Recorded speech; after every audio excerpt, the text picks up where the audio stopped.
தல நீரை கனியப்பும் உடவள் போரி தப்பிய கரிமுகன் அடித்தேனி கற்றிடும் அடியவர் புத்தியில் உரைபவர் கற்பகமன வினை கடிதேகும் தமும் மதியமும் வைத்திடும் அரண்மகன் மற்பொரு தீரல் போய மகையானை மத்தள வைரனை உத்தமி புதல்வனை மட்டவில் மலர் கொடு பணிவே தமிழடவினை முப்படைகள் முப்படை எழுதிய முதல்வோனே முப்புறம் எரிசதாட்சி ஒன்றுரை அதம் அச்சது பொடி செய்த அதிதீரா அத்து எரது கொடு சுற்றி ரமணிபடும் அப்போ நமதனிடை ஆகி அக்குற மகளுடன் அச்சிறுமுருகனை அக்கணமன மறு பெருமா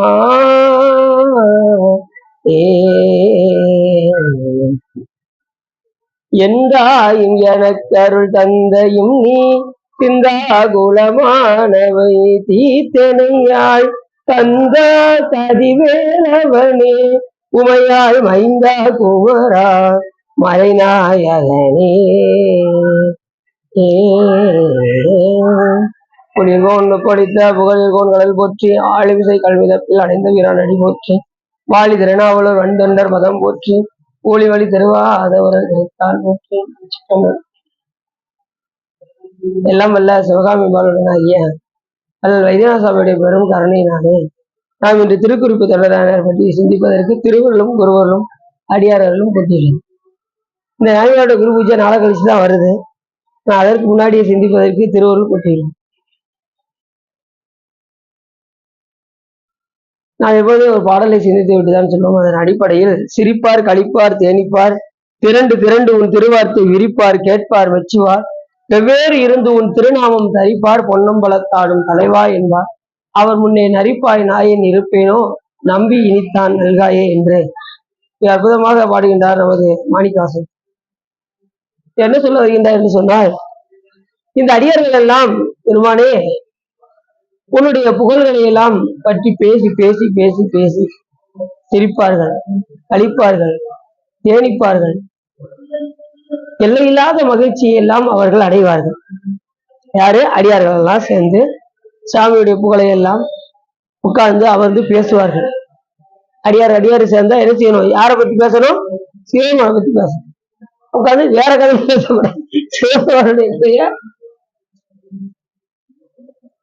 சிவத்தலங்களை பற்றியும் சிவபெருமானுடைய அந்த புகழ்களை பற்றியும் அவனுடைய இல்லாத அருட்செயல்களை பற்றியும் அடியார்கள் அமர்ந்து பேச வேண்டும். அப்படி பேசினால் நமக்கு என்ன உண்டாகும் அப்படி என்றால், நமக்கு எல்லை இல்லாத மகிழ்ச்சி முதல்ல உண்டாகும்.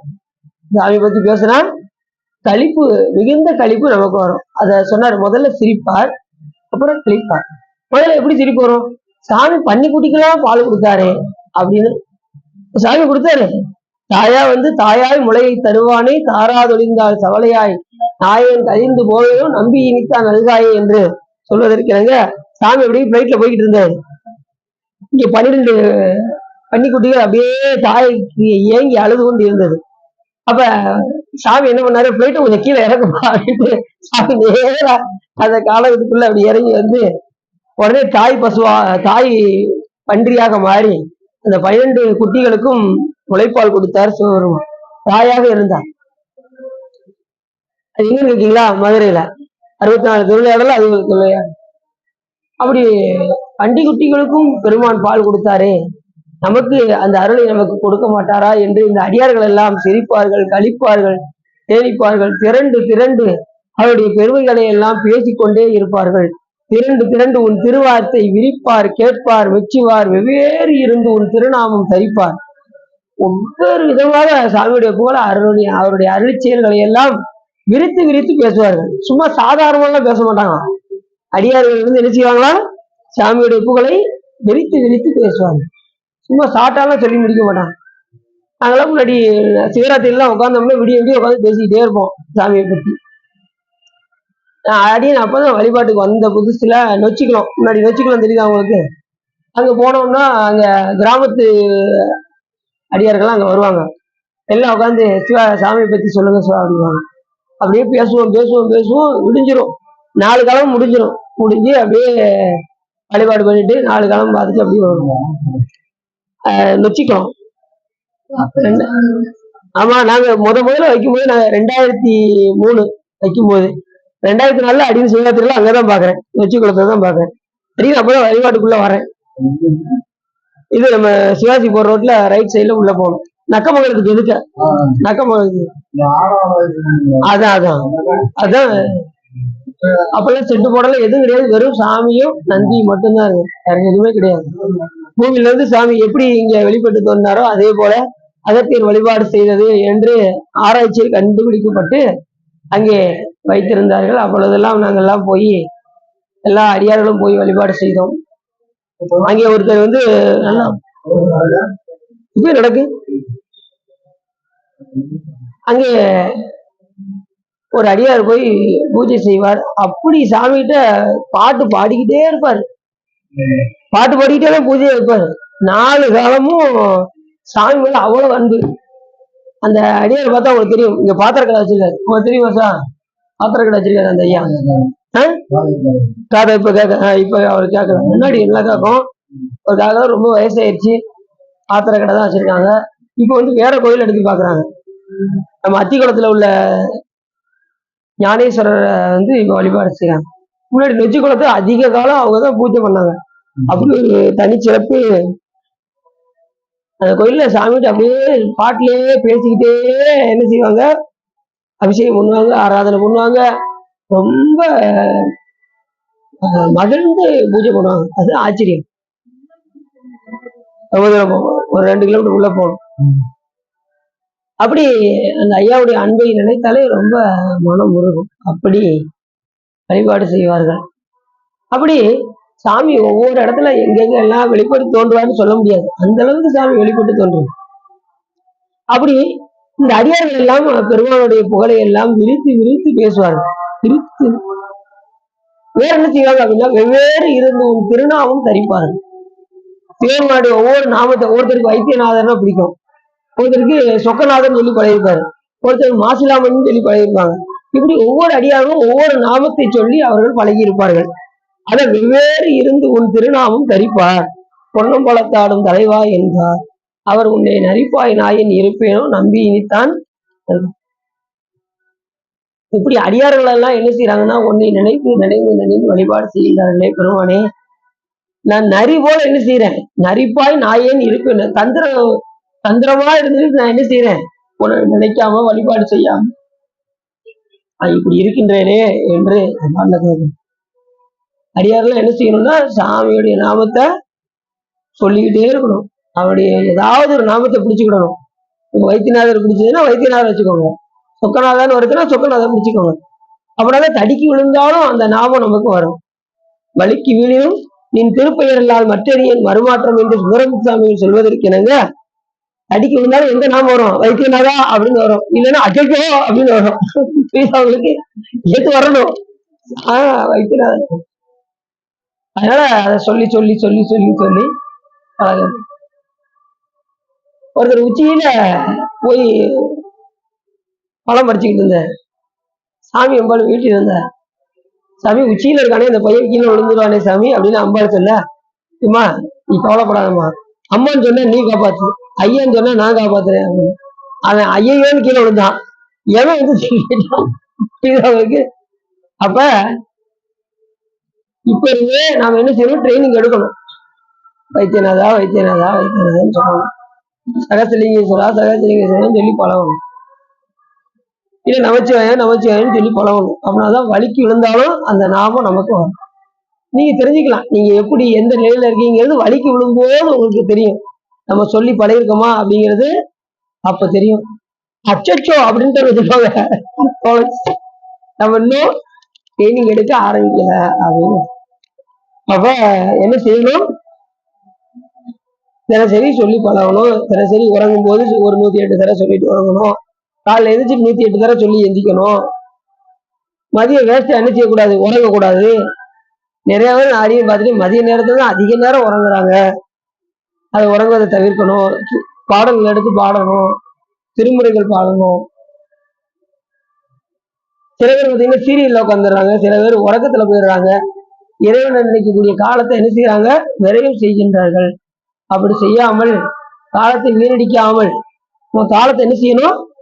திரைப்பொழுதாக போக்கணும். அப்படி சொல்றாரு. வெவ்வேறு இருந்து உன் திருநாவும் தரிப்பார் பொன்னம்பலத்தாடும் தலைவா என்பார். அடியார்கள் என்ன சொல்லுவாங்க? இவன் பொன்னம்பலத்தாடும் தலைவன், அவனுடைய அருள் எப்படி, அவனுடைய செயல்கள் எப்படி, அவன் அடியார்களுக்கு அருள் செய்கின்ற விதம்தான் எப்படி என்று போற்றுவார்கள், மெச்சுவார்கள், சிரிப்பார்கள், களிப்பார்கள், தேனிப்பார்கள். வெவ்வேறு இருந்து உன் திருநாமத்தை தரிப்பார்கள், பொன்னம்பலத்தாடும் தலைவா என்பார்கள். இதெல்லாம் யார் சொல்லுவா? அடியார்கள் மட்டும் சொல்லுவாங்க. அப்பேற்பட்டவர்கள் அடியார் மக்கள். அடியாருடைய பெருமையை சொல்வதும் பெரியது என்று கூட அவை பாட்டியும் சொல்லிட்டாங்க. அப்ப அடியாருடைய புகழ் சொல்வதும், அப்பேற்பட்ட புகழுடையவர்கள் அடியார் மக்கள். ஏடும் ஆக்கவும் கெட்ட திருவினார் ஓடும் செம்பொன்னும் ஒக்கவே நோக்கக்கூடியவர்கள் அடியார்கள். விபூதியும் ருத்ராட்சமும் தரிப்பவர்கள் அடியார்கள். அடியாருக்கு அடியாராக விளங்குபவர்கள் அடியார்கள் மக்கள். நாம இப்ப ஒருத்தர் மாணிக்கவாசகரை வழிபாடு பண்றாருன்னு வச்சுக்கோங்க, நாம எப்படி இருக்கணும்னா அவருக்கு அடியாரா இருக்கணும். மாணிக்கவாசகர் யாரு வழிபாடு செய்யறாங்களோ அவருக்கு அடியாருக்கு அடியாரா இருக்கணும். இப்ப சுந்தரம் சுவாமிகள் பாடல் பாடுறாரு. எப்படி பாடுறாரு? தில்லைவாழ் அந்தனதும் அடியாருக்கும் அடியன்காரு. ஏன் அடியன் முதல்ல ஒரு பாட்டுல அடியன் சொல்றாரு, ஒரு பாட்டுல அடியாருக்கும் அடியன்னு சொல்றாரு. தில்லைவாழ் அந்தனர்கள் யாரெல்லாம் தொழுகின்றார்களோ அந்த அடியாருக்கும் அடியன் அப்படிங்க. திருநீலகண்டத்து குயவனாருக்கு அடியன் மட்டும் சொல்றாரு. அடுத்து என்ன சொல்றாரு? இல்லையே என்னாத ஏழ்வகைக்கும் அடியன் மட்டும் சொல்றாரு. இளையான்றன் குடிமாறன் அடியாருக்கும் அடியன். இளையான் குடிமாறன் ஆயிராரு யாரு தொழுகின்றார்களோ அந்த அடியாருக்கு நான் அடியன் அப்படி. அப்ப அடியாருக்கு அடியாராவது ஒரு சிறப்பு, அடியாருக்கு அடியாராவது ஒரு சிறப்பு.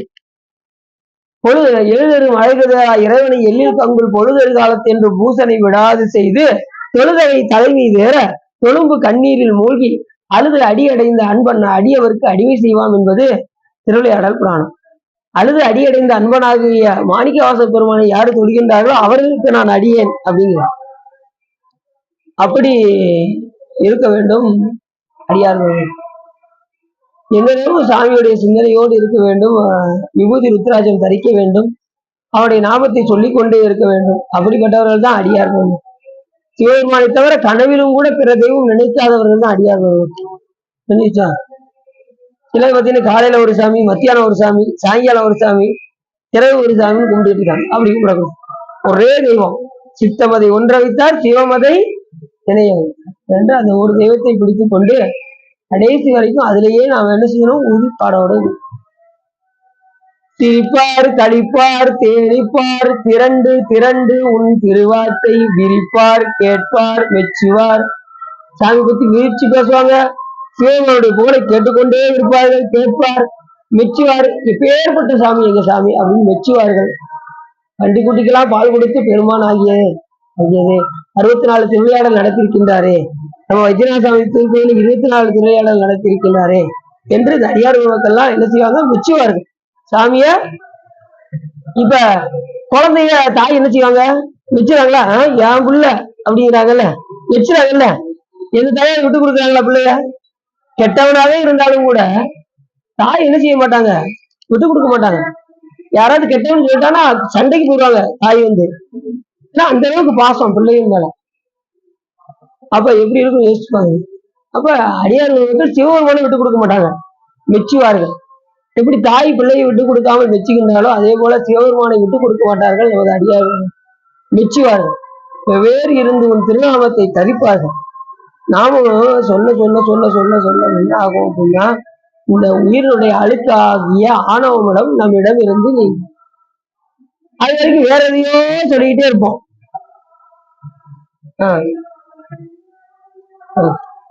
வேற எதையோ சொல்லிக்கிட்டு இருப்போம். இப்ப இறைவனுடைய நாமத்தை சொன்ன சாமி நமக்கு படித்திருக்கின்றார். அப்ப நம்ம என்ன செய்ய வேண்டும்? அதுல ஊறி திளைக்க வேண்டும்.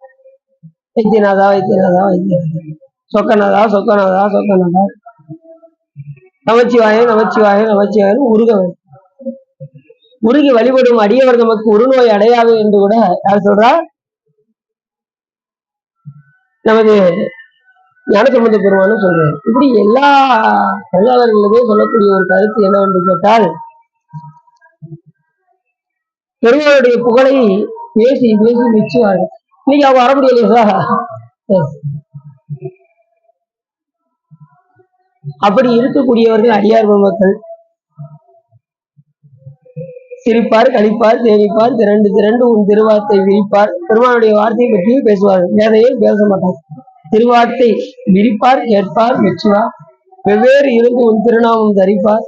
பொன்னம்பலத்தாடும் தலைவா என்பார். அவர் முன்னே அழிப்பாய் நாயின் இருப்பேனோ நம்பி இனித்தால் அழுகார். பெருமானே, நீ எனக்கு அருள் செய்ய மாட்டாயா பெருமானே என்று பாடலில் மிக அற்புதமாக கூறுகின்றார். யாரு? மாணிக்கவாசகர்.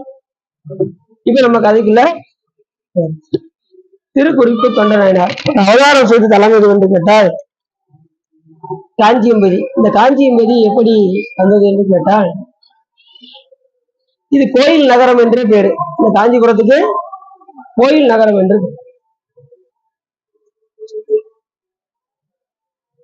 சாமி கைலாயமலையில் அம்பாளுக்கு உபதேசம் செய்து கொண்டே இருந்தார். அப்படி உபதேசம் செய்து கொண்டிருக்கும் போது, பெருமானே, இத்தனை ஆகமங்களை அருளி செய்கின்றீர்களே, உங்களுக்கு பிடித்தது எது என்று உமையம்மை கேட்க, சுவாமி கூறினார், தேவி, நமக்கு பிடித்தது சிவ பூஜையே அப்படின்னார்.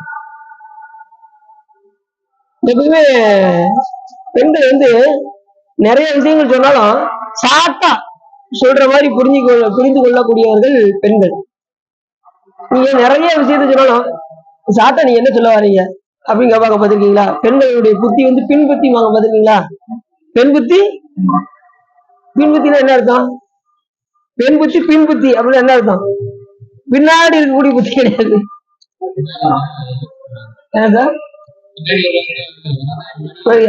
அப்படி கிடையாது. என்ன காரணம்னா, அது அப்படி கிடையாது. பெண் புத்தி பின் புத்தினா, பின் இருக்கு பாத்தீங்களா? பின் எப்படி ஷார்ப்பா இருக்கும், அது மாதிரி கூர்மையோட கூர்மை கரெக்டு தான். ஆனா பின்னுங்கிறது என்னன்னா கூர்மை அப்படிங்கறது சொல்லுது. அது நீ சொல்றது கரெக்டு தான். பின்னாடி வருது முன்னாடி யோசிக்கிறவங்க கூர்மையா இருக்கும் அவங்களுடைய அறிவு, அதெல்லாம் ஓகே தான். ஆனா அந்த பின்புத்தி எங்கிறது பின்னு எப்படி இருக்கும், ஷார்ப்பா கூர்மையா இருக்குமா? அது போல கூர்மையுடையவர்கள் பெண்கள். அம்மா சாமி, இவ்வளவு அருளி செய்கின்றீங்களே, உங்களுக்கு பிடிச்சது எது? எத்தனையோ இருக்கு, அதுல உங்களுக்கு பிடிச்சது எதுன்னு ஷார்ப்பா கேட்டாங்க. சிவபெருமன் சிவ பூஜை அப்படின்ட்டு அம்மா டக்குன்னு பிடிச்சிட்டாங்க. சாமி, அப்ப அந்த சிவபூஜையை அடியேன் செய்கின்றேன் அப்படின்னு சிவபெருமான்ட்ட யாராவது வெண்ணி ஏதாவது கொண்டு வந்துருக்கீங்களா? இந்த அவங்களோட கிழமை வெண்ணி கொண்டாங்க.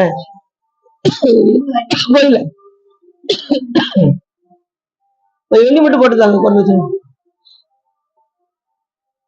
பெண் புத்தி பின் புத்தி, இனிமே பின் புத்தி இப்படி சொல்லக்கூடாது, பின்னாடி இருக்க சார் கொடு. அப்படி கேட்டாங்க. சாமி சிவபூஜை என்று கூற, அந்த சிவபூஜை அடியும் செய்கின்றேன் என்று சொல்ல, உமையம்மை பார்த்ததும் உடனே சாமி 2 நாளி நெல் கொடுத்தா. சிவபெருமான் எத்தனை நாளை கொடுத்தாரா?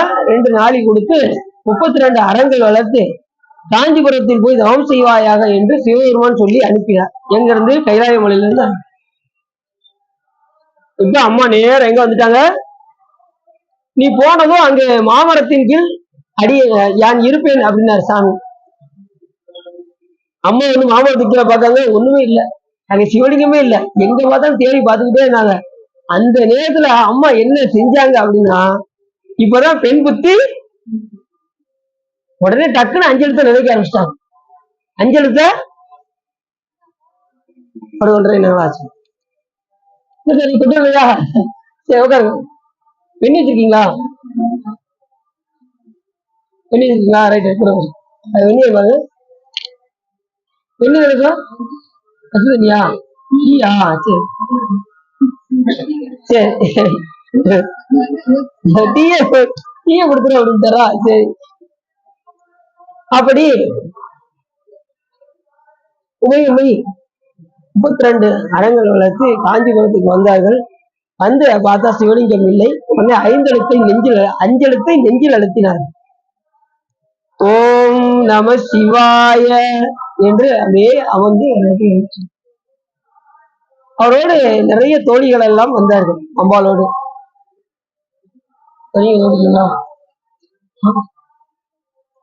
இப்படி அஞ்செழுத்தை நெஞ்சில் அழுத்தி வழிபாடு செய்தார்கள். அதுக்கப்புறம் பார்த்தா அந்த மாமரத்தின் கீழே சிவலிங்கம் ஏகாம்பரேஸ்வரர். ஏகாம்பரம் என்ன அர்த்தம் தெரியுமா உங்களுக்கு? மாமரம்னு அர்த்தம். மாமரத்தின் கீழ் இருக்கிறதுனால சாமிக்கு ஏகாம்பரேஸ்வரன் பேரு. அங்க செவ்வாய்க்கிழமையா? செவ்வாய்க்கிழமையா? சரி, இப்ப பேசுறோம். சத்தமா தான் இருக்கு. எனக்கு உங்களுக்கு கேட்டா போதும், எனக்கு அதிகமா நினைப்போம். சரி, உள்ள போடுறாங்க. அடி நிறைய இடத்துல இப்படி எல்லாம் பேசியிருக்கேன். அதனாலதான் நீங்க துணிஞ்சு பேசுறோம்னு பேசிட்டு. அப்படி மைக் இருக்கு சார், ரிப்போர்ட் பார்க்கணும். ரிப்போர்ட் பார்த்துருவோம். எல்லாமே இந்த கடையில தான் கொடுத்துருவோம். எல்லாமே மைக் வச்சு பாத்துறோம். என்னன்னு பாப்போம். ரெடியா இருக்கு, செட் பண்ணி மாற்றணும். அந்த இது பேசுறது வந்து ரிப்பேர் ஆயிருக்கு, அதை மட்டும் சரி பண்ணணும். சரி, உடனே நெஞ்சில் அழுத்ததும் உடனே சாமி அங்கே சிவலிங்கமாக தோன்றினார். சாமியை அம்பாள் பூஜை செய்து கொண்டிருக்கும் போது சாமி என்ன செய்யாரு? சிவபெருமான அம்பாளையே சோதிக்க பார்த்தார். உடனே வெள்ளத்தை வரவழைத்தார். உடனே அம்பா என்ன செஞ்சாங்க? அப்படி போய் கட்டி தழுவினார்கள் சிவலிங்கத்தை. அந்த இடம் எதுனா காஞ்சிபுரம். நம்ம அடுத்து அங்க போறோம். அப்பேற்பட்ட கம்பை நதி ஓடக்கூடிய இடம் காஞ்சிபுரம். ரெண்டாவது, அங்க 5 திணைகளும் அங்க உண்டு. எங்க காஞ்சிபுரத்துல 5 திணைகளுமே இருக்கு. குறிஞ்சி, முல்லை, மருதம், நெய்தல், பாலை என்கின்ற 5 திணைகளும் உண்டு. குறிஞ்சி நிலம் உண்டு. அங்கே குறிஞ்சியால் மக்கள் எல்லாம் என்ன செய்வார்கள் என்று சொன்னால், அந்த திணைப்புலத்தை காவல் காப்பதற்கு யானை தந்தங்களையே வைப்பார்கள். திணைப்புலத்தை காவல் காக்கிறதுக்கு யானை தந்தங்களே வைப்பாங்கன்னா பாத்துக்கலாம். அப்ப எப்படி இருக்கும் பாத்துக்கலாம். இதுக்கு மட்டுமே கிட்டத்தட்ட ஒரு 50 பாட்டு சொல்லியிருக்காரு. எது? இந்த நாட்டு சிறப்புக்கு மட்டும் எக்கச்சக்கமான பாட்டு. இந்த திருக்குறிப்புக்கர் நாயனார் வரலாறு எடுத்துட்டோம்னா காஞ்சிபுரத்துக்கு மட்டுமே கிட்டத்தட்ட ஒரு 50 பாட்டு சொல்லி அதுக்கப்புறம் தான் விளக்கமே நாயன்மாருடைய வரலாறுக்கே போறாரு. இப்ப நான் 50 பாட்டுக்கு விளக்கம் உங்களுக்கு சொன்னேன்னா 1.5 மணி நேரம் பத்தாது. அதனால சாத்தா நம்ம குறிப்பா அதனுடைய கருத்தை சொல்லிட்டு நாம கதைக்குள்ள போயிடணும். குறிஞ்சி, அந்த குறிஞ்சிவாழ் மக்கள் எல்லாம் அங்கே யானை தந்தங்களை வைத்து இருப்பார்கள். திணைப்புலத்துக்கு முல்லை முல்லை இடத்துக்கு குறிஞ்சிக்கு யாரு? முருகப்பெருமான். முல்லைக்கு யாரு? திருமால். முல்லை வந்து எப்படின்னா காடும் காடு சார்ந்த இடம். அங்கே காடுகள் எல்லாம் நல்ல பழங்கள் காய்த்து தொங்கி கொண்டிருக்கும். எங்க காடுகள்ல அது அப்பேற்பட்ட சிறப்புடையது காஞ்சிபுரம். காடுகளுடைய சிறப்பு ரொம்ப. அதே மாதிரி மருதம், நெய்தல். மருதம் வந்து வயல் சார்ந்த இடத்துல வந்து பாத்தீங்கன்னா அந்த அங்கெல்லாம் வந்து வெறும் தண்ணி ஓடாதான், பாலாறே ஓடுமா காஞ்சிபுரத்துல. பாலாறு ஓடி எங்க வயல்காட்டுல எல்லாம் உள்ள போய் பயிர்களை செழிக்க செய்யுமா பாலாறு. அப்பேற்பட்ட புகழுடையது காஞ்சிபுரம் அப்படிங்கிற. சாதாரண ஆறு ஓடுறதே பெரிய பாடா இருக்கு, பாலாறே ஓடும் அப்படின்னா இப்ப எப்படி இருக்கும் பாருங்க. ஆனா இப்ப நீங்க போனீங்கன்னா பாலாறு எல்லாம் ஓடாது. ஏன்னா அந்த அளவுக்கு இப்ப நாடு அப்படி இருக்கு. அடுத்து நெய்தல் பாத்தீங்கன்னா கடலும் கடல் சார்ந்த இடமும் அவ்வளவு வளமுடையதாக இருக்கும். அங்க முத்துக்கள் எல்லாம் எளிமையா கிடைக்குமா எங்க காஞ்சிபுரத்துல. அந்த கடல்கள்ல முத்துக்கள், மணிகள் எல்லாமே கடல்ல வந்து விளையக்கூடியதாக, அங்கே எளிமையாக கிடைக்கக்கூடியதாக இருக்கும் என்று சொல்றேன். இந்த இடைப்பட்ட இடத்துக்கு கூடிய எல்லா பாலை நிலங்களும் அது கூட வளம் எப்படி இருக்குமா? விளைச்சலோடு இருக்குமா? பாலை நிலத்துல ஒண்ணுமே விளையாத இடத்துல கூட அங்க விளையுமா காஞ்சிபுரத்துல? அவர் சொல்ற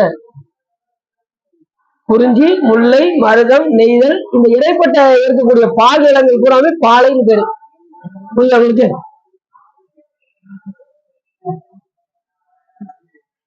அப்படிப்பட்ட இடம் இந்த காஞ்சிமா. இரண்டாவது வாய்மை காத்த இடம் எது என்று கேட்டால் இந்த காஞ்சிபுரம். இந்த கதையை நீங்க கொஞ்சம் கவனமா கேட்டீங்கன்னா உங்களுக்கு புரியும், இல்லைன்னா புரியாது. இந்த நேரத்துல பாட்டு வேற. ஒரு வணிகர் என்ன பண்ணா, தன்னுடைய மனைவி எதனால கண்டிக்கின்றாள் என்று சொல்லி அவளை கொலை புரிந்தான் அந்த வணிகன். அப்படி கொலை புரிந்தது அவன் என்ன பேயாக மாறினான். பேயாக மாறி அவள் பேரு நீலின்னு பேரு.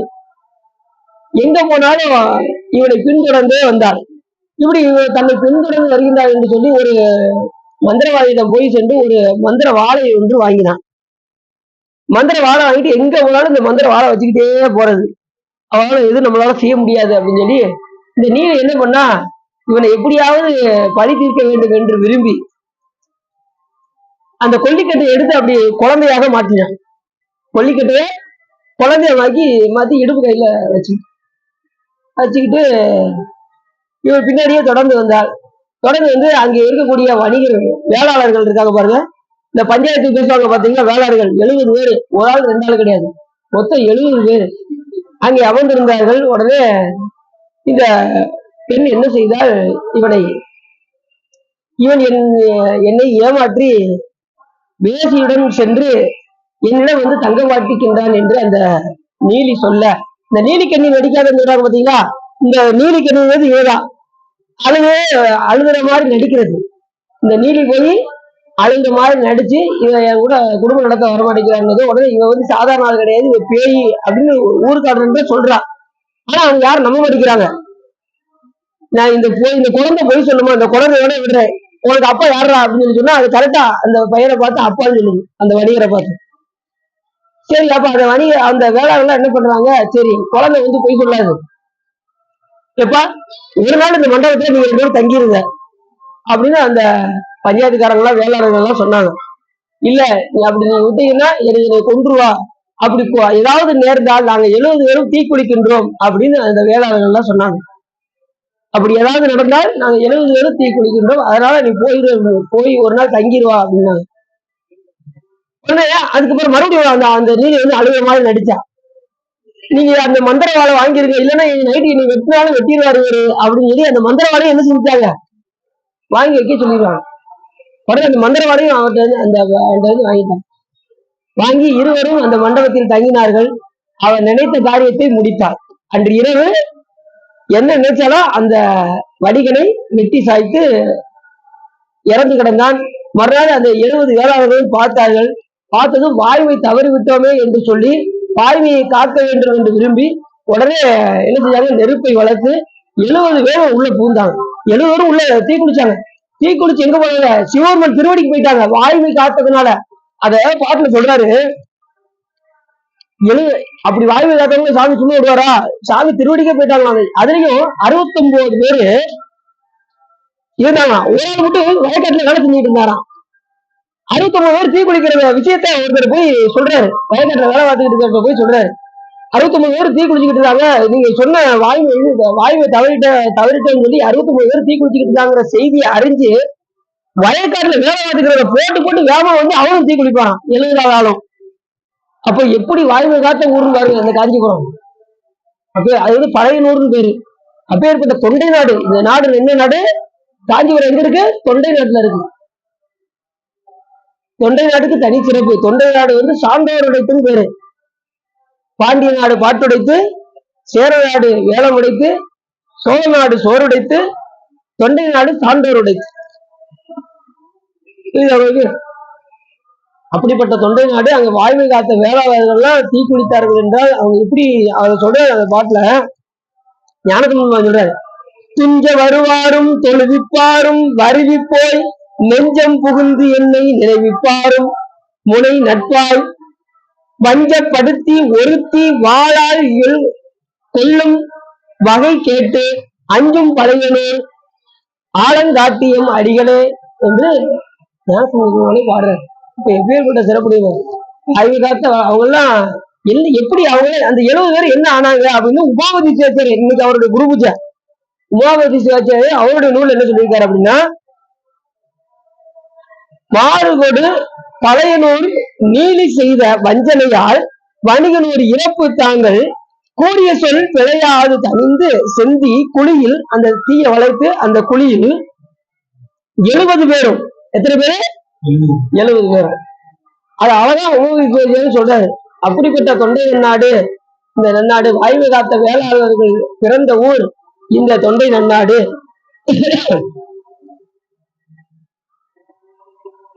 செஞ்சடை திரு அவங்க இளவரர் எங்க போனாங்க அப்படின்னாரு, முழுகி கலங்க, அந்த தீக்குள்ள போய் முழுகி கலங்க.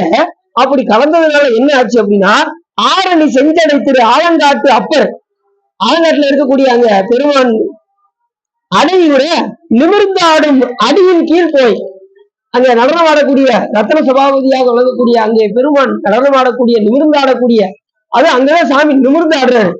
அப்படியே அந்த காலில் அந்த குண்டலத்தை எடுத்து அப்படி இதுல மாட்டுறாரு பாருங்க. அது எங்க? திரு ஆலங்காடு. அங்கதான் காரைக்கிழமையார் போய் நடனம் பார்த்த இடம், அங்கே போய் பாடிய இடம். நிறைய சிறப்புகள் காஞ்சிபுரத்துக்கு இருக்கு. அங்க இது தொண்டை நன்னாடுக்கு இருக்கு. அப்பேற்பட்ட நாடு தொண்டை நன்னாடு. இதெல்லாம் எங்க இருக்கு? தொண்டை நன்னாடு கோயில் சிறப்பா காஞ்சிபுரமும் இந்த தொண்டை நன்னாடை பத்தியுமே நிறைய பாடல்கள் சொல்லியிருக்காரு. அதை சொல்றதுக்கே நேரம் பத்தாது, அவ்வளவு சொல்றாரு. காஞ்சிபுரம் அங்க சுற்றி இருக்கக்கூடிய அந்த தொண்டை நாட்டுல என்னென்னலாம் ஊர் இருக்கு, அந்த பழையனூர். அதுலதான் சுந்தரம் சாமிகள் திருநாளங்காட்டுக்கு வரும்போது பாட்டு பாடும்போது கோயிலுக்குள்ள போல இது அம்மையார் இருந்து பாடிய இடமாகியது அப்படின்னு சொல்லி பழையனூர்ல இருந்து பாடினாரு சுந்தரம் சாமி. பழையனூர் அங்கிருந்து ஒரு 2 கிலோமீட்டர் தொலைவில் இருக்கு. நிறைய அது ஞானசம்பந்த பெருமானும் பழையனூர்ல இருந்து பாடினாரு. இப்படி எல்லாருமே பழையனூர்ல இருந்து தான் பாடியிருக்காங்க. இந்த பழையனூர்ல தான் பக்கத்துல 2 கிலோமீட்டர் அடி நாங்கெல்லாம் போகும்போது நம்ம டாக்டர் கூட்டு போனாங்க. போகும்போது நாங்க அந்த வாய்வு காத்த வேலை அந்த குழியில விழுந்தாங்க பாருங்க, அதுக்கு நேரே ஒரு கோயில் இருக்கும், சிவன் கோயில். அதுக்கு எதுக்கு அவங்க 70 பேரும் அந்த இது குழியில விழுந்த அந்த இடம்லாம் இன்னும் அப்படியே இருக்கு. அவங்க பஞ்சாயத்து பண்ணது வச்சது எல்லாமே அந்த மரத்துக்கு கீழே அந்த குழி அவங்க விழுந்த இடம் எல்லாமே இன்னும் அப்படியே இருக்கு. பயனூர்ல அந்த சிவன் கோயில் ஒண்ணு இருக்கு. அந்த கோயில் பக்கத்துல இவ்வளவும் நடந்த விஷயம் அங்கேயே எழுதி போட்டிருப்பாங்க. வாய்வு காத்த வேளாளர்கள் தீக்குழியில் விழுந்த இடம் அப்படின்னு போட்டிருப்பாங்க. பாத்தீங்கன்னா தெரியும். அதையும் போய் இப்ப கிட்டத்தட்ட ஒரு 10 வருஷம் இருக்கும். 2015-14 போனேன். அதுக்கு முன்னாடி நிறைய பேர் இருக்கு. கடைசியா போனது 2015 போனேன். அப்படிப்பட்ட வாய்வு காத்த வேளாளர் இருக்கக்கூடிய தொண்டை நன்னாடு, அங்கே சேக்கிழா சுவாமிகள் அவதாரம் செய்த இடம். அப்பேற்பட்ட தொண்டை நன்னாடு. வேற என்னெல்லாம் சிறப்பு அப்படின்னா நிறைய சிறப்புகள் இருக்கு. அது மாதிரி பட்டத்தாரு பிறந்த தினமும் சோழ நாட்டுலதான். ஆனா அவர் முக்கிய இடங்கள் எங்க? ஒற்றியூர்ல. ஒற்றியூர் இருக்கக்கூடிய அந்த கடற்கரையில மோட்சம் அடைஞ்சாரு. எங்க தொண்டை நாட்டுல போய் மோட்சம் அடைஞ்சாரு பட்டினத்தாரு. அவருக்கு பேய்க்கரும்பு அங்கதான் இனித்தாரு. எல்லா ஊருக்கும் போனாரு. எங்கேயாவது பேய்க்கரும்பு இனிக்குமான்னு பார்த்தாரு. எங்கேயுமே இனிக்கல. கடைசியா திரு ஒட்டியூர்ல தான் அவருக்கு இனித்தது. அங்கேதான் பெருமாள் வந்து அவருக்கு மோட்சத்தை தந்தார். பேய்ப்பட்ட சிறப்பு இருக்காங்க. தொண்டை நாடு சான்றோர் உடைப்பு. கச்சியப்ப சிவாச்சாரியார் போன்ற அருளாளர்கள் எல்லாம் அவதாரம் செய்த தலம் தொண்டை நாடு. அதே மாதிரி காஞ்சிபுரத்துல அம்மா 32 அரங்கு வளர்த்து இங்க வந்து கடலையே ஏரியாக ஆக்கி நிலத்தையே வயலாக ஆக்கி இங்க 32 அரங்குகள் வளர்த்து உமையுமே எல்லாருக்கும் யாரு உணவு கொடுக்கா? 50 தான் நமக்கு கொடுக்காங்க. இல்லைன்னா நமக்கு சோறு கிடைக்குமா? ஒண்ணும் கிடைக்காது. அம்மா வந்து இங்க 32 அரங்கு வளர்த்து செய்யலன்னா நமக்கு ஒன்றுமே. அப்பேற்பட்ட தனிச்சிறப்படுது இந்த காஞ்சி மாநகரம். அங்க இருந்து பெருமாளிடம் அம்பாள் என்ன கேட்டாங்கன்னா, அத ஒரு 3 இதா கேட்டாங்களாம். சாமி வந்து அம்பாள்கிட்ட கேட்டாங்களாம். என்ன கேட்டாங்கன்னா, பெருமாளே இந்த பூசை மாறாது நிலைத்து இருக்கும்படி தேவரின் அருள் செய்ய வேண்டும். இந்த பூஜை எப்பயுமே காஞ்சிபுரத்துல எப்பயுமே அம்பாள் பூஜை பண்ணிக்கிட்டே இருப்பாங்களாம். எப்போதுமே நிலைத்து இருக்குமா அங்க வந்து சிவ பூஜை. எங்க? காஞ்சிபுரத்துல. அதை வந்து அங்க எண்ணில்லாத சிவலிங்கங்கள் எங்க பார்த்தாலும் அங்கே இருக்கின்றன. வேற என்ன வேண்டும் என்று சிவபெருமான் கேட்டார். உடனே அடுத்த வாரத்தை சொன்னாங்க அம்பாள், எல்லா அறங்களும் யான் செய்யும்படி அருள்கள் வேண்டும். எல்லா அறங்களும் அம்மாதான் செய்யறாங்க. அத்தனை அறங்களையும் உமையுமையே செய்யறாங்க.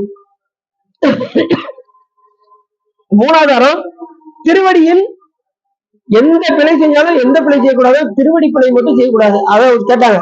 திருவடி பிழை ஒன்று தவிர இத்தலத்தில் செய்வினை எது யாயினும் மாதவம் கொடுத்தருள வேண்டும். எந்த இதா இருந்தாலும் வினையெல்லாம் நீங்கி மாதவத்தை அருளுதல் வேண்டும். யார் இங்க தவம் செய்தாலும் அவங்களுக்கு மாதவத்தை அருள் செய்தல வேண்டும்.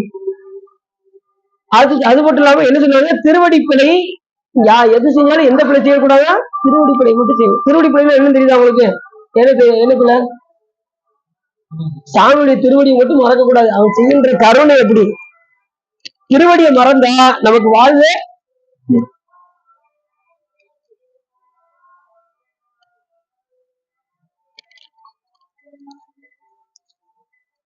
திருவடி மட்டும்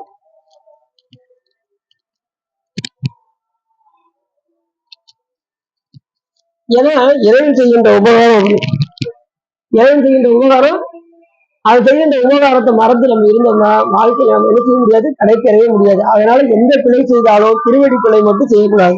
சரி, எந்நிலையில் என்றாலும் எக்கோலம் கொண்டாலும் மண்டீசி சங்கரந்தால் மறவாமை பொருள் என்று திண்ணிய வேடம் தன்னை குறவாத தூய சிவம் தன்னை மிகும் அன்பினால் மறவாமை தலைவிட்டான். அப்படி இருக்க வேண்டும். திருவடி பிழை மட்டும் செய்யக்கூடாது. காஞ்சிபுரத்துல சாமி அதை கூட மன்னிக்கிறாராம். இந்த திருவடி பிழையை கூட சாமி என்ன செய்யறாரா, காஞ்சிபுரத்துல மன்னித்தருள்கின்றார். அங்கே எப்பேற்பட்ட வினையும் ஒன்றும் செய்து விடாது. யாரு செய்வதை வச்சாலும் எதுவும் ஒன்று ஆகிவிடாது. நம்முடைய வினைகளும் அங்கே நீங்கும் என்று 3 வரங்களையும் அம்பாள் சிவபெருமானிடம் கேட்டு அருளினார்கள். சிவபெருமானும் அவ்வாறே ஆகட்டும் என்று அருள் புரிந்தார். அப்படிப்பட்ட இடம் காஞ்சி மாநகரம். அங்கேதான் அவதாரம் செய்கின்றார் யாரு, நமது திருக்குறிப்பு தொண்டனார். சிவபெருமான் மேல் மிகுந்த பக்தி, சாதாரண பக்தியெல்லாம் கிடையாது. எந்த நேரம் சாமியுடைய திருவடி நினைந்தே ஏகாலியர் குளத்தில் அவதாரம் செய்தார். ஏகாலியர் குளம்னா இந்த வண்ணான்னு சொல்லுவாங்கல்ல, அந்த குளத்தில் அவதாரம் செய்தார். நம்ம எந்த குலத்தையும் நம்ம என்ன செய்யக்கூடாது, தாழ்வாக நினைக்கக்கூடாது. இது வண்ணானா அப்படிங்க கூடாது. இது ஜாதியை பார்த்து நம்ம என்ன செய்யக்கூடாது, எடை போட்டு விடக்கூடாது. திருநெல்வேலி வரவை ஜாதியில தான் பிறந்தாரு. ஆனா அவர் சிவபெருமான் திருவடி அடையலையா? ஆனா நம்ம ஜாதி முக்கியம் அல்ல, அவரோ செய்த வினைக்கு தகுந்தவாறு அந்த குளத்தில் போய் பிறப்பார்கள். குளமில்ல ராகிலும் குளத்திற்கு ஏற்பதோ நலமிக கொடுப்பது நமச்சிவாயவே என்று யார் சொல்றா? குளம் முக்கியம் அல்ல, நமக்கு ஒரே குளம் எதுனா சிவபெருமான் வழிபாடு செய்வது மட்டுமே. சிவகுலமே நமக்கு குளம், ஒரே தெய்வம் சிவபெருமான். கரெக்டா கொண்டு வந்து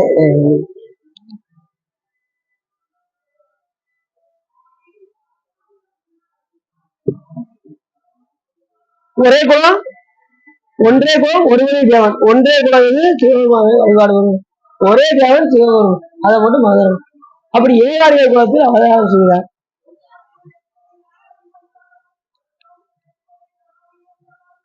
சுந்தரம் சாமியில் அப்படியே யானையில வந்து கொண்டிருந்தார். சேரமன் பெருமான யானையில வந்து கொண்டிருந்தார்.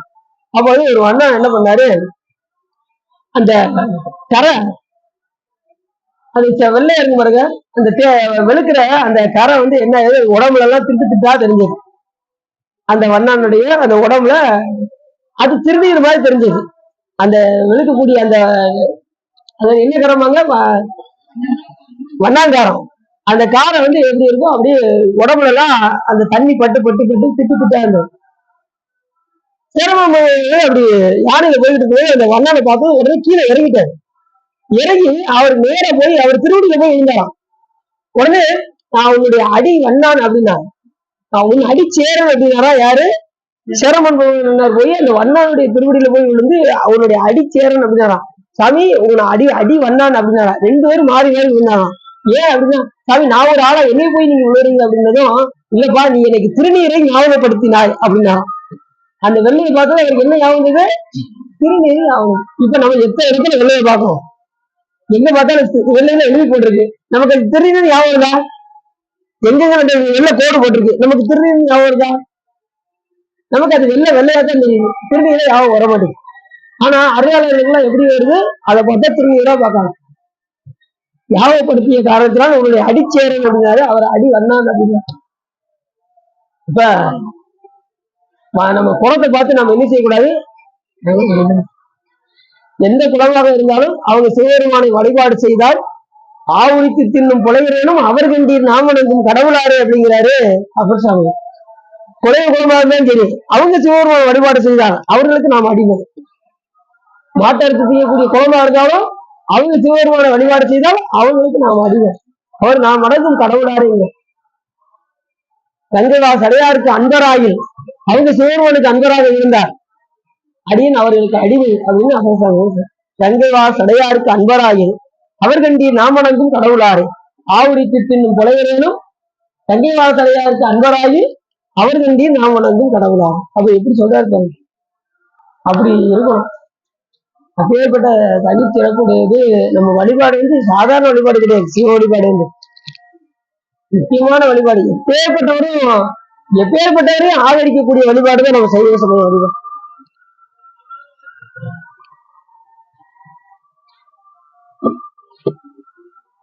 அப்படி சிவபெருமான் மிகுந்த பக்தி கொண்டு ஐந்தெழுத்தை எந்த நேரமும் நெஞ்சில் அழுத்தி வழிபாடு செய்து கொண்டே இருப்பார் நாயனா. எதிரும் நமச்சிவாயம் நமச்சிவாயம் நமச்சிவாயம் சொல்லிக்கிட்டு சிவபெருமான வழிபாடு செய்துக்கிட்டு தன்னுடைய குலத்தை பாதுகாத்துக் கொண்டு தன்னுடைய வேலையை செய்வார். என்ன வேலை செய்வார் அப்படின்னா, அவருடைய குலத்தில் இருந்து துவைப்பது. அதுவும் நித்தனும் ஒரு அடியாருக்கு என்ன செஞ்சாரு, அந்த ஆடையை துவைத்து கொடுப்பார். துவைத்து அதாவது உயர்த்தி அப்படி அந்த பணியை செய்து கொண்டு தினசரி அந்த பாடல அடிச்சு துவைத்து அடியார்களுக்கு நல்லபடியாக என்ன செய்வாரா, தினசரி அந்த பணியை செய்து கொண்டே இருக்கிறது. ஒரு நாள் தவறாமல் என்ன செய்வாங்க ஞாயினார்கள்லாம், உயிரையும் விட துணிவார்கள். நாம ஒரு நாள் கோயிலுக்கு போகணும், என்ன செய்வோம், நாளைக்கு போய்க்கிறதுக்கு பெண்ண சாமி என்ன கோபத்துக்கிட்ட வா போறாரு, நாளைக்கு போய்க்கிறதுக்கு பெண்ண அப்படின்ட்டு நாம அப்படியே பாவலா பண்ணுவோம். ஆனா நாயன்மார்கள் அப்படிங்கிறது எந்த நிதியும் உயிரையும் விட துணிவார். இப்படி எத்தனை வழிபாடு செய்து கொண்டே இருந்தார். சிவபெருமான் மிகுந்த பக்தி கொண்டிருந்தார்.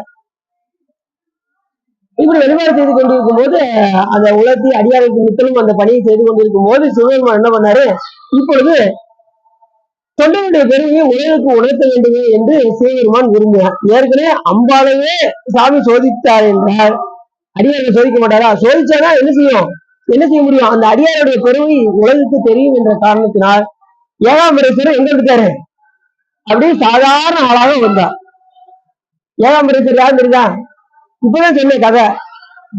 மாமரத்தின் அடியில் சிவலிங்கமாக இருந்தால் என்ன பார்த்தீங்களா, ஏகாம்பரேஸ்வரர். காஞ்சிபுரத்துக்கு போனீங்கன்னு வச்சுக்கோங்க, ஒரு தனிச்சிறப்பு என்னன்னா, இந்த பக்கம் ஏகாம்பரேஸ்வரர், இந்த பக்கம் காமாட்சி அம்மை, நடுவுல முருகப்பெருமான் குமரக்கோட்டை. இந்த மூன்று தனிச்சிறப்பு உடைய ஒரு நகரம் எதுன்னா இந்த காஞ்சி மாநகரம்.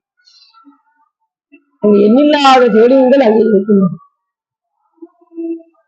நல்லா தெரிஞ்சுக்கோங்க, எந்த தெய்வமாவது குழந்தை குட்டியோட இருந்து அதிசயம் நீங்க பாத்துருக்கீங்களா? சிவபெருமான் ஒருவரை தவிர குழந்தை குட்டியோட நீங்க நீ யாரும் என்ன எல்லாம் யோசிக்காங்க, பெருமா பாப்போம் பாப்போமா நீங்க யோசிப்பீங்க. எந்த நாள் நீங்க யோசிச்சு பாத்துக்கோங்க, குழந்தை குட்டியோடு இருந்து குடும்பத்தோட இருந்து அரிசியை ஒரே சாமி சிவபெருமான் ஒருத்தர். வேற எந்த தெய்வத்தை பாத்துருக்கீங்களா? பாத்துக்க முடியாது. அவர் ஒருத்தர் அம்மையப்பரா இருப்பாரு, வேற எந்த தெய்வத்துக்கு அந்த ஒரு இதே கிடையாது. அம்மையப்பரா யாராவது தெய்வத்தை பாத்துருக்கீங்களா? பார்க்கவே முடியாது. அதனாலதான் சிவபெருமான் முழுமுதற் பொருள் நம்ம சொல்லணும். இப்படி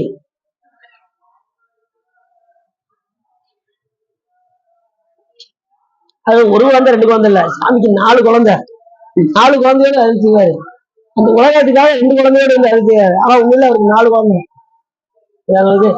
அப்படி குழந்தை குட்டியோடு இருந்து சகல சௌபாக்கியத்தையும் பர சௌபாக்கியத்தையும் வரக்கூடிய பெருமாள் நமக்கு சிவபெருமான். அப்படிப்பட்ட நிலையில திருக்குறிப்பு தன்மையினார் அன்றாட ஒரு அடியார்களுக்கு அதை துவைத்து உணர்த்தி கொடுக்கின்ற நேரத்துல ஏகாம்பரேசன் என்ன பண்ணாரு, எப்படியாவது தொண்டருடைய பெருமை உலகிற்கு உணர்த்த வேண்டும். ஆனா நம்ம அதை சோதனை நம்ம எடுக்கக்கூடாது. அடியாரை சோதிக்கத்தான் வந்திருக்காருன்னு நினைக்கக்கூடாது. சாமி பரீட்சை வைக்காம நம்ம அடுத்த நிலைக்கு போக முடியுமா? இப்ப 5ஆம் கிளாஸ் பாஸ் பண்ணாதானே 6ஆம் கிளாஸ் போக முடியும், 12ஆம் கிளாஸ் பாஸ் பண்ணாதானே காலேஜுக்கு போக முடியும். பரீட்சைன்னு ஒண்ணு வச்சாங்கன்னா அடுத்த நிலைக்கு போக முடியும். அப்ப அடியார்களுக்கு சோதனைன்னு வச்சாங்கன்னா அடுத்த நிலைக்கு அவங்க சிவலோகத்துக்கு போக முடியும். அதுக்குதான் சாமி வந்தார். அந்த தொண்டருடைய இரண்டாவது அவங்களோட பெருமை அவங்களோடு போயிடாம இப்பயும் நம்ம 63 நாயன்மார்களுடைய பேரை சொல்றோம் அப்படின்னா என்ன காரணம்? அவங்களுடைய பெருமையை நம்ம இன்னும் எடுத்து பேசிக்கிட்டு இருக்கோம். என்ன காரணம்? சாமி அப்படி சோதிக்கலன்னா நமக்கு இன்னைக்கு நாயன்மாருடைய வரலாறு நமக்கு கிடைச்சிருக்க. தொண்டருடைய பெருமையை உலகுக்கு உணர்த்துவதற்காக சிவபெருமான என்ன செஞ்சாரு? ஒரு அழுக்கு துணி. எப்படிப்பட்ட துணி? அவருக்கு இல்லாத ட்ரெஸ்ஸா? சிவபெருமானுக்கு இல்லாத ட்ரெஸ்ஸா? எத்தனை கோயில்கள் அவருக்கு எத்தனை ஆடை அவருக்கு போடுவாங்க. இப்ப நாய்மாரை சோதிப்பதற்காக சாமி என்ன பண்ணாரு? ஒரு அழுக்கு தண்ணி துணியை கட்டி கொண்டு அவர் முன்னாடி அப்படி அப்படி முன்னாடி அப்படி போற மாதிரி போனார் சாமி. உடனே சாமி சாமி எப்பவுமே நாயகர் எப்படி போறா? அப்படி கூணி குறுகி அடியார்களை பார்த்தாச்சுன்னா அப்படியே ரொம்ப குறுகிடுவார். தொண்டர்களுடைய குறிப்பு அறிந்து செய்கின்ற காரணத்தினால் பணி செய்கின்ற காரணத்தினால் அவருக்கு திருக்குறிப்பு தொண்டர்னார்னு பேரு. தொண்டர்களுடைய திருக்குறிப்பை அறிந்து பணி செய்கின்ற காரணத்தினால் அவருக்கு என்ன பேரு? திருக்குறிப்பு தொண்டர். அப்படி போய் சாமி சாமி உங்களுடைய ஆடையை கொடுப்பீர்கள் என்று சொன்னால் அடியனை உலர்த்தி துவைத்து உயர்த்தி கொடுப்பேன்னு முதல் சொன்னாரு. அப்படியா? இது சாதாரண துணி கிடையாதுப்பா அப்படின்னாரு சாமி. இந்த துணி ரொம்ப இது அது அந்த காலம் என்ன காலம்? குளிர்காலமா. அப்போ அவர் வந்த நேரம் குளிர்காலமா. குளிர்காலத்திற்கு இதை கீழே போடுவதற்கு எனக்கு மனசு இல்லை இருந்தாராம் சாமி. இதை குளிர்காலம் சொல்லி இதை கீழே போட எனக்கு மனசு இல்லை. அதனால நான் என்ன செஞ்சிருக்கேன்? இடுப்புல கட்டியிருக்கேன். அதனால எப்படியாவது சரி வேற வழி இல்லாம நான் உடுத்திருக்கேன். இது சாதாரணமா நினைச்சிடாத, வாங்குறது பெருசு கிடையாது. எனக்கு துவைத்து கொடுத்தா மட்டும் துவைத்து கொடுக்கணும் அப்படின்னா துவைத்துனா உலர்த்தின்னு அர்த்தம். காய வச்சு கொடுக்கணும். நான் போயிட்டு வரும்போது மாலை நேரத்திற்கு சூரியன் மறைவதற்குள் எனக்கு கொடுத்து விடுவாயா அப்படின்னு கேட்டாரு சாமி. கொடுத்து விடுகின்றேன் சாமி அப்படின்னா. அப்படியா? சரி ஒன்னு கொடுக்கலாமா அப்படின்னாரு சாமி. தாராளம் உத்தரவு சாமி அப்படின்னாரு சாமி. அந்த கண்டத்திலேயே இப்போ இது நீ செய்ய தவறினியானால் இந்த துணியை நீ மாலை நேரத்துக்குள் எனக்கு கொடுக்கவில்லை ஆகினால் இந்த உடம்புக்கு தீமை செய்யக்கூடிய ஒரு பெரும் துயரம் செய்த ஒரு பாவம் உன்னை சேரும் அப்படின்னாரு. இந்த உடம்புக்கு தீயது செய்யக்கூடிய ஒரு பெரும் பணி உனக்கு வந்துவிடும், பார்த்துக்கொள் அப்படின்னாரு. எதுனா பரவாயில்ல சாமி உங்க துணியை எனக்கு கொடுங்க அப்படின்னு சொல்லி அவர் நினைச்சாரு. இந்த உடம்புக்கு துன்பம் இழைத்த ஒரு பெரும் பாவம் வந்துவிடும் அப்படின்னு சொன்னாலும் அதை கேட்கல. எப்படியாவது எனக்கு கொடுங்க சாமி, நான் துவைச்சு கொடுக்குறேன் அப்படின்னு சொல்லி உடனே அதை என்ன செஞ்சாரு? அந்த கண்டு துணியை கொடுக்கும். என்ன பண்ணாரு? அதை எடுத்து கொண்டு போய் நல்ல குளத்தில் போய் எந்த குளம்? அடியாருக்கு துவைக்கிறது எந்த குளம் இருக்குது? நல்ல சும்மா இந்த கெட்டு தண்ணி இருக்கிற இடத்துல போய் என்ன செய்யக்கூடாது? துவைக்கக்கூடாது. அடியாருக்கு எது செஞ்சாலே தூய்மையா இருக்கணும். சாமிக்கும் அடியார்களுக்கும் செய்கின்ற ஒவ்வொன்றும் தூய்மையாக இருக்கணும். அது நைவேத்தியம் பண்றோம்ல சிவ பூஜையில எப்படி அரிசி வைக்கணும்? இருக்கிறதே விலை கூடன்னு அரிசி பச்சரிசி வச்சிருக்கோம், அதை வச்சு சாமி நைவேத்தியம் பண்ணணும். இருக்கிறதே கம்மியா இருக்கணும். 25 ரூபாய் இருக்காங்க, 25 ரூபாய் அப்படின்னா தெரிஞ்ச கூடாது. சாமிக்கு வாங்கி வைக்கணும். இருக்கிறதே எது கூடயோ அதை எடுத்து சாமிக்கு நைவேத்தியமாக வைக்கணும். அது மாதிரி ஆடை வாங்கினாலும் இருக்கிறது நல்ல ஓரளவுக்கு நல்ல குவாலிட்டியா இருக்கிற ஆடையா வாங்கி சாமிக்கு இருக்கிறதே கம்மி எடுங்க, அதை கொஞ்சம் கொடுங்க அப்படின்னு செய்யக்கூடாது. போய் ஆனா இது நிறைய அடியார்கள் நல்லா உயர்ந்த ஆடையா வாங்கி சாமிக்கு சாத்துறாங்க. ரொம்ப சிறப்பு. அதுக்காக வறியவர்கள் நம்ம கவலைப்பட வேண்டாம். எல்லாரும் வேண்டிய கொடுக்க சொல்லியிருக்காங்க. நமக்கு அந்த அளவுக்கு வசதி இல்லைன்னு நினைக்க வேண்டாம். வசதி இல்லாதவங்க கூட அவர்கள் தகுதிக்கு என்ன கொடுக்க முடியுமோ அவங்க தகுதிக்கு எது கூட இருக்கோ அதை வாங்கி கொடுக்கணும். புரியுது அவங்களுக்கு? என்னால முடிஞ்சது ஒரு 200 ரூபாய்க்கு சாமிக்கு ட்ரெஸ் எடுத்து கொடுக்கணும், அவங்களால முடிஞ்சது வாங்கி கொடுக்கணும். வசதி உள்ளவங்க 200 ரூபாய்க்கு வாங்கணும்னு நினைக்க கூடாது. புரியுது அவங்களுக்கு? வசதி உள்ளவங்க 1000 ரூபாய் கூட வாங்கி கொடுக்கலாம், சாமிக்கு 2000 கூட வாங்கி கொடுக்கலாம். சாமிக்கு தெரியும்ல யார் யார் எப்படி வசதியா இருக்காங்க, யாருக்கு தெரியும். ஆனா பாத்தீங்கன்னா வசதியா இருக்கவங்க என்ன செய்வாங்க? இருக்கிறதே கம்மியான ட்ரெஸ்ஸை வாங்கி கொடுப்பாங்க. இந்த வறியவர்கள் கூட என்ன செய்வாங்க? கடன் உடனே வாங்கியாவது சாமிக்கு என்ன பண்ணுவாங்க? எல்லாம் உயர்ந்த அடையா வாங்கி கொடுக்குறது. அதாவது நிறைய பார்க்கலாம். அது சில பேர்ல பாத்தீங்கன்னா நல்ல உயர்ந்த அடையா வாங்கி கொடுக்குறாங்க. குடும்பத்தால நிறைய வாங்கி கொடுத்துருக்காங்க. அடியும் பார்த்துருக்கேன். அடியன்ட்டு வாங்கி கொடுக்க சொல்லியிருக்காங்க.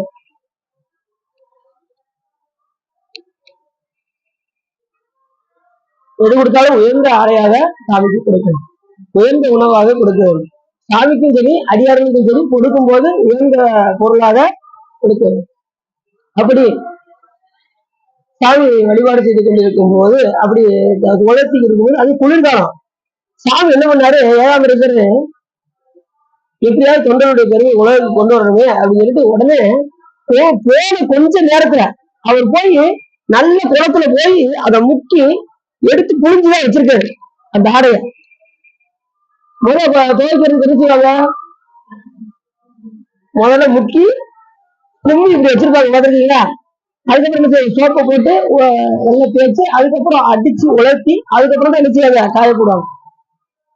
இப்ப சாமி இவர் அந்த துணிய எடுத்து அப்படி வச்சு இப்படி கும்பிட பாருங்க, எதை கும்பிடாராம், இவருடைய வினைகளை இப்படி கும்பிடாராம். யாருடைய வினை? இவருடைய வினை போறதுக்காக அப்படி சைக்கிள் சொல்றாரு, இவருடைய வினை போவதற்காக அந்த ஆடையே வினை போகுதான், இவருடைய வினைகள்லாம் போகுதான். ஏன்னா அடியார்களுக்கு துவைக்கின்ற காரணத்தினால் இவருடைய வினை அந்த அழுக்கு இருக்கு பாருங்க, அழுக்க இதை வச்சு நீக்க காரத்தை வச்சு நீக்க வரல, அது இவருடைய மூணு அழுத்த நீக்கிறாராம் சிவபெருமான். கர்மமலம், மாயாமலம், ஆணவமலம் என்கின்ற 3 மலத்தை என்ன செய்யறாராம் சாமி இவற்றிலிருந்து நீக்கிறாராம். இவனும் அடியாருடைய ஆடையத்தை நீக்கிறாரு, சிவபெருமான் அவருடைய வினையை நீக்கி மும்மல அழுக்கையும் நீக்குகிறான். எப்படி சொல்றாரு சைக்கிளாசா. நம்மகிட்ட இயல்பா என்ன இருக்கு, 3 அழுக்கு இருக்கு. ஒன்று கண்மலம், ஒன்று மாயாமலம், ஆழம். 3 மலமும் நம்ம கிட்ட சேர்ந்து இருக்கு. ஒரு மலம் தான், ஆனா அதை நீக்கிறதுக்கு 2 மலத்தை சிவபெருமான் கொடுக்கும். அதுவும் அனாதி தான், அது இருக்கிறது தான் சாமி கொடுக்காரு, இல்லாதெல்லாம் அது மூலமலமாக இருக்கு. கண்மலம் மாயாமலம் மூலமலமாக இருக்கின்றது. அதை கூட்டி விட்டுதான் சாமி என்ன செய்யறாரு, அந்த ஆணவமலம் அழுக்க நீக்கிறாரு. எது போல அப்படின்னா, இப்ப பாத்திரத்துல அழுக்கு இருக்கு, செம்பு பாத்திரத்தை எடுத்துக்கோங்க, அழுக்கு இருக்கு, அப்படியே செம்மி போயிருக்கு. நீங்க என்ன செய்வீங்க, 2 பொருளை பயன்படுத்துவீங்க. ஒண்ணு உப்பு புளி, ஏன்னா எலுமிச்சம்பழம் அந்த பொடி, ஏதாவது 2 பொருளை பயன்படுத்துவீங்க, பயன்படுத்த மாட்டீங்களா? ஒன்ன வச்சு மட்டும் என்ன செய்ய மாட்டீங்க, நடக்க மாட்டீங்க. கண்டிப்பா எத்தனை பொருள் எடுப்பீங்க, 2 பொருள் எடுப்பீங்க. அதே போல சிவபெருமான் ஆணவமலம் என்கின்ற அந்த அழுக்கை நீக்குவதற்கு 2 பொருளை பயன்படுத்துறார். ஒன்று கண்மமலமும் மாயாமலத்தையும் கூட்டி விட்டு இந்த ஆணவ மலத்தை கழுவுகின்றார். கழுவி ஒவ்வொரு பிறகு இப்படி எடுத்து பார்த்தா அதுக்கு இருந்து மறுபடியும் என்ன செய்யறாரு, பிறகு கொடுத்து ஆணவ மலத்தை நீக்கணும். புரியுதா? இப்படிதான் ஒவ்வொரு பிறகும் சாமி செஞ்சுக்கிட்டே இருக்காரு. நமக்கு இன்னும் அழுக்கு நீங்கிற வடா இல்ல, நமக்கு இன்னும் பிறகு கொடுத்துக்கிட்டே தான் இருக்காரு. நமக்கு இன்னும் அழுக்கு இருந்துகிட்டே தான் இருக்கு. எத்தனை பிறகு கொடுத்தாலும் இதெல்லாம் செஞ்சுக்கிட்டே தான் இருக்கும். இன்னும் கிடைத்தேற பாரம் இல்ல. நம்ம அந்த அளவுக்கு இணைய பெருக்கி வச்சிருக்கோம், பாத்துக்கோங்க. சரி, இனிமேல நம்ம சேர்மட்ட வந்துட்டோம், இனிமே பெரும் பேரு நமக்கு சாமிகிட்ட வந்ததே. இதுல இருந்து நம்ம தப்பிப்பதற்கு வழி இருக்கு. சாமிகிட்ட என்ன இருக்குல்ல, இதுல இருந்து தப்பிப்பதற்கு நிறைய வழிகள் இருக்கு. அத சாமியே நமக்கு எத்தனையோ கோடி பிறவிகள்ல பிறந்து சிவபெருமான் என்று அறிந்து வருவதையும் நாம பட்ட பாடு கொஞ்சம் கொஞ்சம் கிடையாது. நாடும் நகரமும் நற்திரு கோயிலும் தேடி திரிந்து சிவபெருமான் என்று பாடுவின் பாடி பணிவின் படிந்தவின் கூடிய நெஞ்சத்து கோயிலாக கொள்ளும் அப்படின்னு சொல்றாரு. பாட்டு எத்தனையோ பிறவில்ல இவர் கடவுளா அவர் கடவுளா என்று தெரிந்து அப்படியே உழன்று கடைசி எங்க வந்துட்டோம், பல கோடி பிறகு பிறந்து சிவபெருமான் கிட்ட வந்தாச்சு. இனிமே என்ன செய்யணும், அவரை பாடி அணிந்தவன் நெஞ்சத்துல கூடிய நெஞ்சத்து கோயிலா.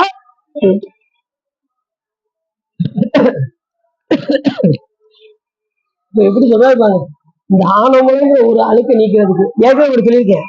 நிறைய கட்டி இறுக்கி கட்டி வச்சிருக்கு.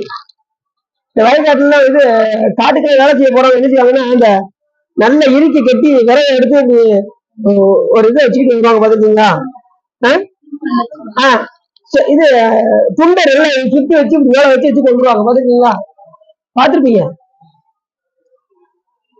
அது நல்லா ஸ்ட்ராங்க கட்டிப்பாங்க. அது அவுக்க முடியலன்னு வச்சுக்கோங்களேன், அந்த கட்டை அவுக்க முடியல என்ன செய்வாங்க தெரியுமா உங்களுக்கு? அந்த கட்டை அவுக்க முடியலன்னா இந்த மூலையிலையும் இந்த மூலையிலையும் அதை விட ஸ்ட்ராங்கா ஒரு கட்டு போடுவாங்க, நடுவுல கட்டு லூஸ் ஆகும். அதைத்தான் சிவபெருமான் செய்யறாரு. இந்த ஆணவமுலங்கிற ஒரு கட்டு ஸ்ட்ராங்கா இருக்கு, இது அவுக்கிறதுக்கு சாமி என்ன பண்றாரு, 2 கட்டை போடுறாரு. போட்டு நல்ல ஸ்ட்ராங்கா போடுறாரு. கண்ணு முளையும் மாயா முளைக்கும், மாயைக்கு மயங்கிறோம், வினைக்கு அடிவாகி வினையை பெருக்கிறோம், இதனால நமக்கு பிறப்பு வருது, இந்த பிறப்புல இருந்து நம்மள கொஞ்சம் கொஞ்சமா என்ன செய்யறாரு எடுத்து பேதித்து வளர்த்தெடுத்த பெய்வனைதன் பாத திறம்பாடி ஆடனோ. நம்ம இந்த பிறப்புல இருந்து சாமி என்ன செய்யறாரு, நம்ம ஒவ்வொரு பிறவிலையும் வேதித்து வளர்க்குறாங்க. அம்பாதான் நம்மளை வளர்க்குறாங்க ஒவ்வொரு பிறவிலையும். வேதித்து வளர்த்தெடுத்த பெய்வனைதன் பாத திறம்பாடி ஆடனோ எம்பாவாய். எப்படி எடுக்கிறாரு பாருங்க சாமி. இப்ப அப்ப நம்ம என்ன செய்யணும் அப்படின்னா, எந்த நேரமும் சிவசிவையோடு இருந்தால் நமக்கு ஆணவங்களை ஈஸியா என்ன ஆயிரும், ஆணவங்களை ஈஸியா கழுவிடுவாரு சாமி. சிந்தனை மட்டும் சிவபெருமான் இருக்கணும், அவ்வளவுதான். இப்ப கிராமத்துல தண்ணி எடுக்க போவாங்க பாத்திருக்கீங்களா? கிராமத்துல பெண்கள் என்ன செய்வாங்க,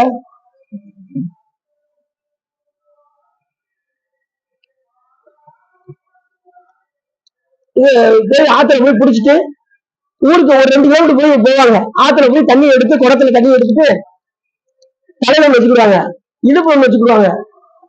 ஏன்னா ரொம்ப தூரம் போய் எடுக்கிறதுனால 2 குடம் 3 குடம் கூட எடுத்துக்கிடுவாங்க. தலையில ஒரு குடம், இடுப்புல ஒரு குடம், கையில ஒரு குடத்தை வச்சுக்கிட்டு 3 குடத்தை பிடிச்சிட்டு, ஏன்னா இன்னொருத்தர் 2 பேரும் வர முடியாது அப்படிங்கிறதுக்காக 3 குடத்தை வச்சுக்கிட்டு எழுத்துவாங்க. வரும்போது வர மாட்டாங்க, வரும்போது தனி வர மாட்டாங்க, கூட 2 பெண்களை கூப்பிட்டுக்கிட்டு வருவாங்க.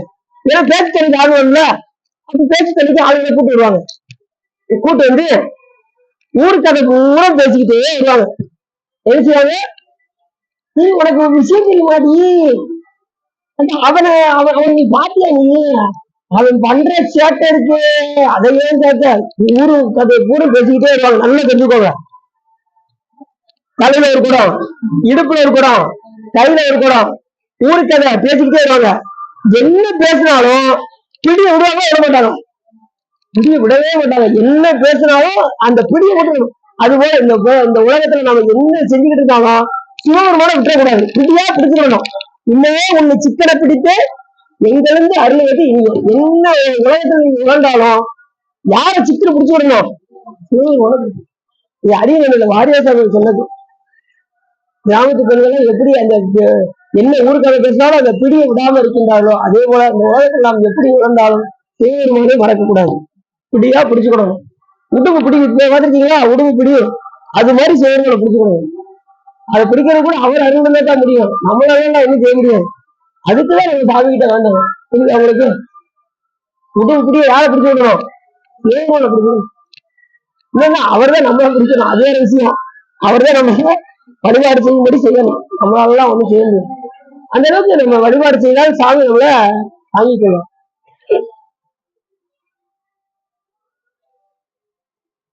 அது மாதிரி பணி செய்தாலும் சிவபெருமான் நம்மை தாங்கிக் கொள்ளும். பணி செய்ய செய்ய நம்மை இப்படி அவர் அதை கும்மி கும்புறது கும்மி, அதுக்கப்புறம் என்ன பண்ணாரு, மும்மல அழுக்கையை நீக்கி அப்படி ஓட்ட போகணும்னு நினைக்கிற நேரத்துல திடீர்னு என்ன பண்றது, அப்படி உடனே சாமி என்ன பண்றாரு, அப்படி மேகத்தை இருளும்படி செய்கின்றார். திடீர்னு இருட்டு மாதிரி ஆயிடுச்சு, மழை பெய்ய ஆரம்பிச்சிருச்சு.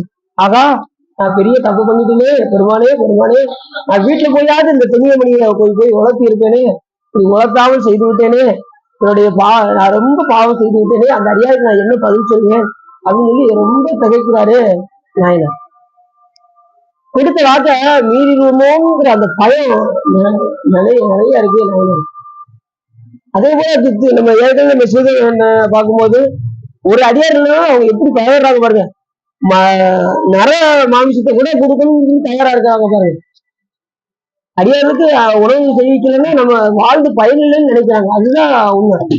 இன்னைக்கு ஒரு அடியாருக்கு நம்ம ஒண்ணு செய்யல அப்படின்னா நம்ம அன்னைக்கு பிறந்து வேஸ்ட். அவங்களுக்கு இன்னைக்கு நம்ம பிறந்து இன்னைக்கு உயிரோட நம்ம காலையில எழுதிச்சிட்டோம், அன்னைக்கு முழுவதும் ஒரு அடியாருக்கு நம்ம ஏதாவது செய்யலைன்னா நம்ம பிறந்து என்ன பயன் இருக்கு? அப்படிதான் வாழ்ந்துருக்காங்க நயனார்லாம். அறிவு எதே சொல்லியிருக்கேன், தினசரி எங்களுக்கு வந்து காலையில ஏதாவது ஒரு அடியாருக்கு ஏதாவது செஞ்சிருக்கீங்களான்னு பாருங்க, ஒரு பூ பறிச்சு சிவபூஜை அடியாருக்கு கொடுங்க, இல்ல திருக்கோயிலுக்கு கொண்டு போய் கொடுங்க, அடியாருக்கு ஏதாவது வாங்கி கொடுங்க, ஒரு சிவபூஜை பொருள் ஏதாவது வாங்கி கொடுங்க, மாப்பொடி வாங்கி கொடுங்க, மஞ்சள் பொடி வாங்கி கொடுங்க, உங்களுக்கு நல்ல வசதி இருந்தா தேன் பாட்டில் கூட வாங்கி கொடுங்க. உங்களுக்கு ஏதாவது ஒரு அடியார்களுக்கு ஏதாவது செஞ்சுக்கிட்டே இருக்கணும், தினசரி ஏதாவது செய்யறோமான்னு யோசிப்பாங்க. இல்ல உங்க வீட்டுல ஒரு பிரசாதம் போட்டீங்கன்னா முன்னாடி அடியாருக்கு கொடுங்க, சரிங்களா? இப்ப உங்க வீட்டுல செஞ்சு பக்கத்துல அடியார் கொடுக்கலாம்ல, பக்கத்துல எங்க வீட்டு பக்கத்துல யாரும் இருக்கா? துளசியா இருக்காங்க, வேற யாரு இருக்கா? எல்லாம் இருக்காங்க. ஒண்ணு சாந்தி சிவாவே இருக்காங்க, அவங்களுக்கு கொடுங்க. ஏதாவது பக்கத்துல யாரு உங்க பக்கத்துல அடியார் இருக்காங்களோ அவங்களுக்கு கொடுத்து மகிழுங்க. ஏதாவது கொடுங்க. உங்க பக்கத்துல யாரு இருக்காங்களோ அவங்க அடியார்களுக்கு கொடுத்து மகிழுங்க. அவங்க பூஜை பண்றாங்களோ அவங்களுக்கு ஒரு 2 இது பூ வாங்கி கொடுங்க. பூ பறிச்சு கொண்டு கொடுங்க. நீ சாமி வச்சுக்கோங்க சொல்லி கொடுங்க. இன்னும் பறிச்சா ஒரு 2 வந்து உங்களுக்கு சாமி சாத்திக்கோங்கன்னு சொல்லி கொடுங்க.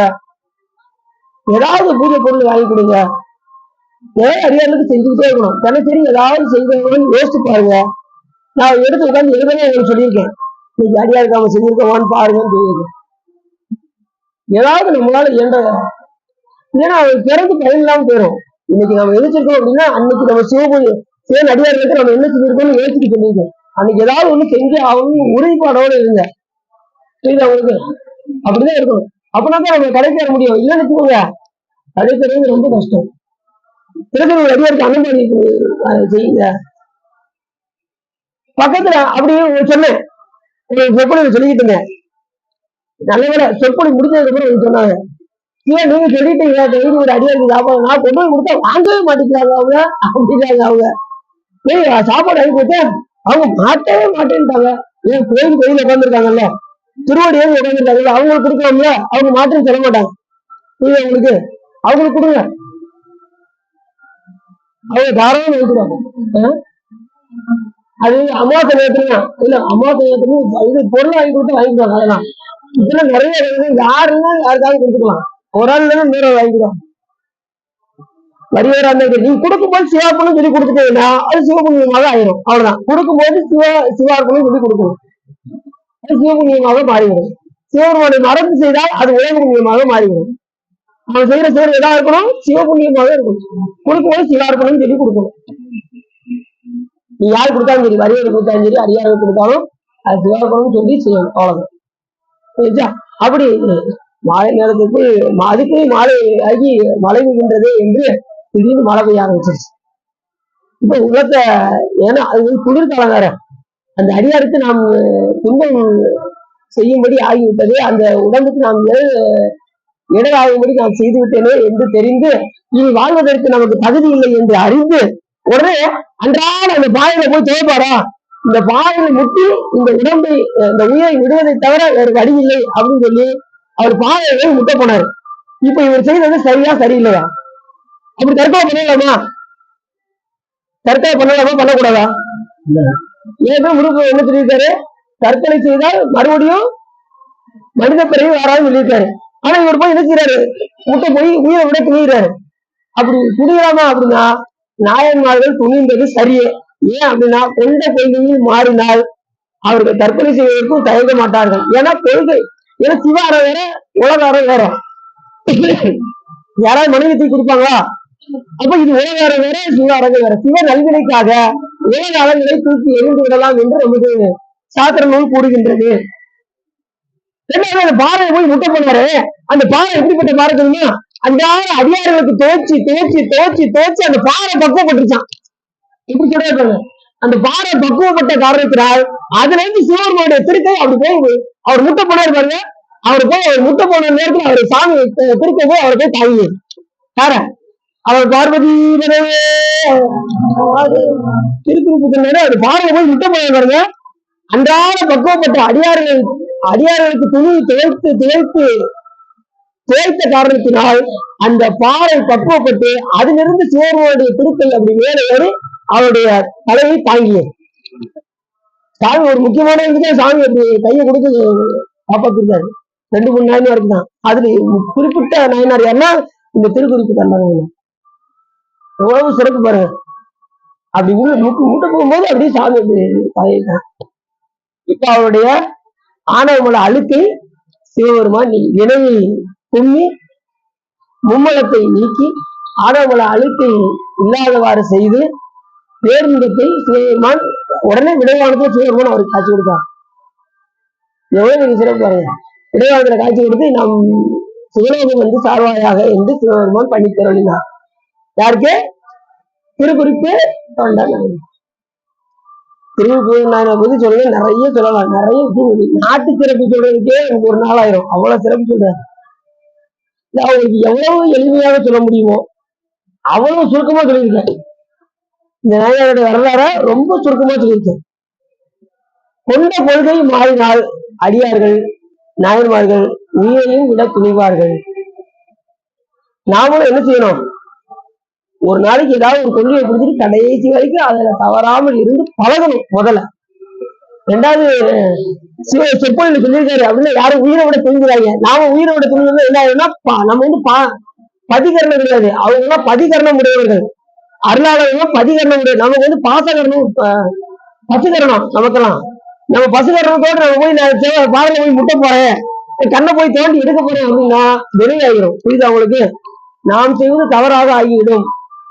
அருளாளர்கள் செய்வது அவங்க பதிகரணம், அவங்க என்ன முழுவதும் சிவபெருமானிடம் இருக்கின்ற காரணத்தினால் அவங்க செய்கின்ற செயலெல்லாம் சிவபெருமான் ஏற்றுக்கொள்வார். ஏன்னா அவங்க தன் செயலாக எதுவுமே செய்யவில்லை, அவங்க செய்வது எல்லாம் இறைவன் செயல் என்று செய்கின்ற காரணத்தினால் சிவபெருமான் அவருடைய இதை எல்லாம் சிவபெருமானை வாங்கிக் கொள்கின்றார். புரியுதா? அத அப்போதையோட இப்ப பாட்டுக்கிறாரு. பல பாடல்கள் சொல்றாரு. இந்த சாமி இந்த அடியார்கள்லாம் ஓன் செயல் சொல்றாங்க. அப்படியே சாமி அப்படின்னா அடியார் சொல்லிட்டாங்கல்ல, அப்படியேதான் சிவபெருமான் அப்படியே ஆட்டு வரா. அடியார் சொல்லிட்டாங்க அதேதான் அப்படின்னு. இந்த அருளாளர்கள்லாம் எந்த செயல் செய்தாலும் சிவபெருமான் திருவருள் என்று செய்கின்ற காரணத்தினால் அவங்களுடைய கரணங்கள் எல்லாம் பதிகரணங்களாக முதல்ல என்ன உண்டாகும்? இருவினை ஒப்பு வரும். நல்லதையும் கெட்டதையும் ஒன்று போல் பார்ப்பார்கள். இருவினை ஒப்பு வந்ததுன்னா அடுத்து மல பரிபாகம் ஆகிவிடும். மல பரிபாகம் ஆகிவிட்டால் அவர்களுக்கு சத்தினி பாதம் அருள் உடம்பாக மாறும். அருள் உடம்பாக ஆகியதும் ஞானம் உண்டாகும். ஞானம் உண்டாகிய பின் அவர்களுக்கு மோட்சம் உண்டாகும். இதை படிநிலையாகத்தான் இந்த உயிர் அறிவை தவிர எடுத்தவங்க என்ன ஆகிறாது? சிவபெருமான் திருடியெல்லாம் இது போகிறாது. பல பிறவிகளில் செய்கின்ற சிவ புண்ணியங்களே நம்மளை உயர்த்துமே தவிர சிவபுண்ணியம் அல்லாது நம்மளை உயர்த்தாது. ஆகையினாலே பல பிறவிகள் அவர் செய்கின்ற சிவ புண்ணியம், சிவ பூஜை இதெல்லாம் தொடர்ந்து ஒவ்வொரு பிறவிலும் செய்து செய்து வந்த காரணத்தினாலதான் அந்த கொண்ட கொள்கையை கடைசி வரைக்கும் அவங்க தவறாமல் பிடித்தாங்க. அதனாலதான் கொண்ட கொள்கையை அந்த உயிரை விட துணிகின்ற அந்த ஒரு பக்குவம் எப்போ வரும் அப்படின்னா அந்த சிவபூஜை எல்லாம் அழுந்தி இருந்தா தான் வரும். சிவபெருமான் மிகுந்த பற்று கொன்றால்தான் வரும், தானால வராது. சிவபெருமான் மேல சித்தம் வந்துச்சுன்னா இந்த உலகத்து மேல பற்று வராது, உடம்பு மேல பற்று வராது. நமக்கு இந்த உடம்புல பற்று இருக்கு. ஆனா நம்ம வந்து என்ன செய்வோம்? நம்ம உயிரை விட நம்ம துணியுமா? யா உடம்பு அப்படிங்கிறோம். ஆனா அறியாத உடம்பு ஒரு இதாக நினைக்க மாட்டாங்க. ஏற்கனவே எனக்கு சொன்ன மாதிரி தூங்கியவன் கைப்பொருள் நழுவியது போல் அவங்களுக்கு நழுவும்.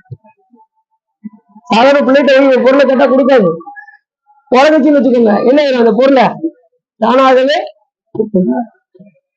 அதுபோல் நமக்கு என்னாகும்?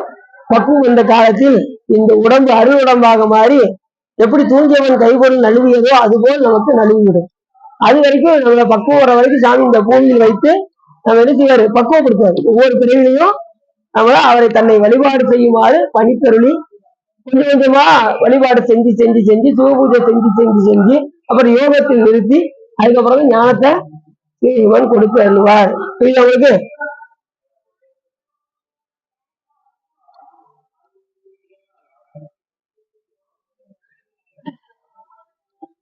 ஒவ்வொரு பிறவையும் என்ன செய்யறாரு சாமி? நம்மளை பக்குவப்படுத்திக்கிட்டே இருக்காரு ஒவ்வொரு பிறவையும்.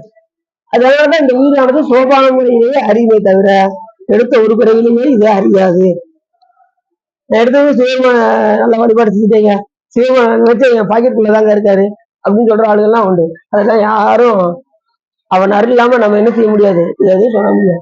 சில பேர் கொஞ்சம் வழிபாடு செஞ்சுட்டாலே போதும், தினசரி கோயிலுக்கு வந்துட்டா போதும், நானே கடவுள் அப்படின்னு சொல்ற ஆளுகள்லாம் உண்டு. கொஞ்சம் பக்குவப்படுற மாதிரி தெரியும், தினசரி கோயிலுக்கு போவாங்க, என்ன செய்வாங்க. சாமி அப்படி ஒரு ஆளு கோயில ஒரு ஆளை பார்த்தேன், தினசரி கோயிலுக்கு வர ஆளுதான். தினசரி கோயிலுக்கு வரேன், 6 காலம் பூசை பண்றேன், நான் நினைச்ச சாமி நெஞ்சத்துக்குள்ள இருப்பாரு அப்படியே. அவங்க மறுநாள் பார்த்தா அவருக்கு ஆக்சிடென்ட். மறுநாளே அப்படி சொன்னாலும் மறுநாள் ஆக்சிடென்ட் ஆகி வீட்டுல படுத்து கிடக்காரு. அப்ப அடியில் போனேன், போனது அவரால் பேச முடியல. ஏன்னா நம்ம சிவபெருமான் நானே கடவுள்னு சொன்னாலும் இப்ப என்ன ஆச்சு அப்படின்னு சொல்லி கேட்கலாம்னு நினைச்சேன். அவர்கிட்ட போய் கேட்டு என்ன செய்ய, அறியாம சொல்றாங்க நிறைய பேர் நினைக்கிறாங்க நானே கடவுள் அப்படின்னு, அறியாம சொல்றாங்க. அப்படி யாரும் என்ன செய்ய முடியாது. எப்பயுமே சிவன் தான் உயிர். பேர்ந்தத்தையே அனுபவித்தாலும் கூட உயிர் வேறு சிவம். அத்வித சம்பந்தம் தான் நமக்கும் இறைவனுக்கும் முடிய தொடர்பு. அத்வித வைத சம்பந்தம் கிடையாது, அத்வித சம்பந்தம்.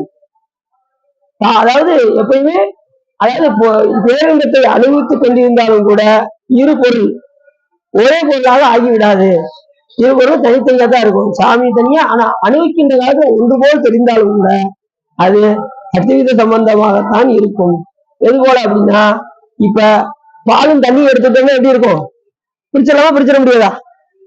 பால் தண்ணி பிரிக்கணுமா? அன்னத்தை விடுங்க, பிரிச்சு எடுத்துரும். இப்ப தண்ணியும் உப்பும் எடுத்துக்கோங்க, இப்ப உப்ப தண்ணியை பிரிச்சு எடுத்துறாங்க பாத்தீங்களா? அது மாதிரி நமக்கும் உயிர்களா, இறைவனுக்கும் உயிரினுக்கும் உள்ள தொடர்பு. ஆனா சாமிக்கும் அம்பாளுக்கு உள்ள தொடர்பு எப்படி தெரியுமா? பாலின் சுவை போல. பாலின் சுவையை பிரிக்கவே முடியாது. அது போல சாமி அம்பாளும் நமக்கும் இறைவனுக்குள்ள தொடர்பு எப்படின்னா, அந்த பாலும் தண்ணியும் போகும். புரிச்சா? இல்ல உங்களுக்கு இப்பதாங்க ஏதோ புரியுற மாதிரி இருக்கு அப்படிங்கிறீங்களா? இப்படி சாமி ஒவ்வொரு பிறவிலையும் நம்மளை பக்குவப்படுத்துவார். அதுக்கு தகுந்த மாதிரி எல்லாவற்றையும் செய்வார். நாம அதுக்குள்ள நம்ம என்ன செய்யணும்? ஒவ்வொரு பிறவிலையும் சிவபூஜை செய்து செய்து செய்து அதுல அப்படி தோய்ந்து அழுங்க வேண்டும். நம்ம 63 நாயன்மார் மாதிரி நம்ம கண்ணை தோண்டி கொடுக்க சொல்லல, பாதையை போய் முட்ட சொல்லல, எதுவுமே சொல்லல. நமக்கு எளிமை என்ன சொல்லியிருக்காங்க? எங்கள் ஆகவும் இயங்கிய இறைவதாம் விரும்பும் உண்மையாவது பூசலையே என்று வைத்தர அன்னலார்தமை அரிச்சனை புரிய ஆதரித்து அழைத்தார். பெண்ணின் நல்லவனோடு பெருந்தவ அந்த பூசையை அம்பாள் வந்து செய்து காண்பித்தார்கள் காஞ்சிபுரத்துல. அப்பேற்பட்ட நகரம் காஞ்சி மாநகரம். அந்த காஞ்சி மாநகரத்தில் பிறந்து அவதாரம் செய்து திருக்குறிப்பு தொண்டனார் அவர் செய்கின்ற பணி வந்து கொஞ்சம் நெஞ்சும் அல்ல. பேர்பட்ட சிவபுண்ணியத்தை செய்து ஒவ்வொரு நாளும் அடியாருடைய ஆடைகளை துவைத்து கொடுக்க வேண்டும் என்றால் எப்பேற்பட்ட பணி. அது மாதிரி அந்த வஸ்திரங்கள் எல்லாம் அடியார்களுக்கு தானம் செய்வது மிகப்பெரிய சிறப்பு. அடியார்களுக்கு வஸ்திரம் தானம் கொடுக்குறோம் பார்த்தீங்களா? வஸ்திரத்துல ஒரு துண்டு வாங்கி கொடுக்குறீங்கன்னு வச்சுக்கோங்களேன். ஒரு துண்டுல எத்தனை நூல் இருக்கும்? ஒரு துண்டுல எத்தனை நூல் இருக்கும்? ஒரு மதிப்பு தெரியுமா? ஒரு நூறு இருக்குமா? ஒரு துண்டுல எத்தனை நூல் இருக்கும்? 1000 இருக்கும். அதே ஒரு சேலையில, ஒரு வேஷ்டியில, ஒரு நூலுக்கு 1000 கோடி வருஷம் சிவலோகத்தில் இருப்பார்கள் ஒரு நூலுக்கு. அப்ப அதுல எத்தனை நூல் இருக்கோ அத்தனை கோடி வருஷம் எங்க இருப்பாங்க? அப்ப அடியாருக்கு என்ன செய்யணும்? வஸ்திரதானம் கொடுக்கணும், அன்னம்பாளிப்பு செய்யணும். நிறைய திருப்பணிகள் அடியார்களுக்கு செய்து கொண்டே இருக்க வேண்டும். இதுல பழகணும். இது நாயன்மாருடைய வரலாறுல நமக்கு அதுதான் சொல்லிக் கொடுக்கும். அன்னலார்தவை அரிச்சனை இது மண்ணில் பிறந்தால் பெரும்பயன் மதிசூடும் அன்னலார் அடியாகவை அமுது செய்வித்தார். கண்ணினால் அவர் நல்விழா பொழிவு கண்டார்கள். உண்மையாமெனில் உலகர் முன் வருகவன நமக்கு அருளாளர்கள் சொல்கின்ற கருத்து. அடியாருக்கு அன்னம் பாலிக்கணும், அடியாருக்கு வஸ்திரதானம் கொடுக்கணும், எல்லா தினசரி திருக்கோயிலுக்கு போகணும், சிவபூஜை செய்யணும், தினசரி வழிபாடு செஞ்சுக்கிட்டே இருக்கணும். இப்படி வழிபாடு செய்ய செய்யதான் நமக்கு பக்கம் உண்டாகும். புரியுதா உங்களுக்கு? நாயன்மாருக்கு உயிரை விட துணிகிறார் அப்படின்னா அவர் பல்வேறு பிரிவில் என்ன செஞ்சிருக்காரு? சிவபுண்ணியம் நிறைய பண்ணியிருப்பாங்க. அதோடைய கடைசி ஞான நிலைக்கு வந்தவங்க அருளாளர் இருக்கலாம். அவங்களுக்கு அவங்களாம் டெஸ்ட்ல பாஸ் பண்றதுக்காக வந்தவங்க. நாம இன்னும் படிக்கவே இல்லை. படிச்சு அதுக்கப்புறம் பரீட்சை வரும்போது நம்ம ரிவிஷன் பார்த்து அதுக்கப்புறம் பரீட்சை எழுதி அதுக்கப்புறம் நம்ம பாஸ் பண்ணி போகணும். நம்ம இனிமே படிச்சு இப்பதான் நம்ம புஸ்தகத்தையே திறந்து வச்சிருக்கோம். இப்பதான் தேவாரம் திருவாசகம் பாடிக்கிட்டு இருக்கோம். இனிமே அதுல நம்ம என்ன செய்யணும்? இதுல அழுந்தி தோய்ந்து அதுக்கப்புறம் படிநிலையா தான் நாம போக முடியும் என்று சொல்லி நாயன்மார் வரலாறு புரியுதா?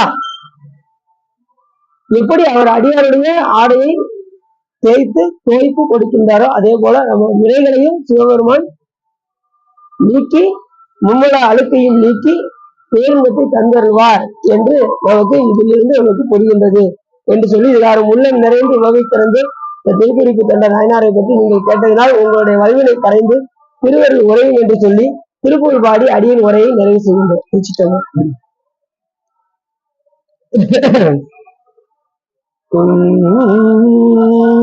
உலக பசுபாதொந்தம் அதுவான உறவு துணை தாய தந்தை மனைவாள மனதலது வாதகங்க ரமதாளன் மதிநிலை கேடாமல் உந்தன் அருதாராய் தலமருது பூளை துங்கை அணிசே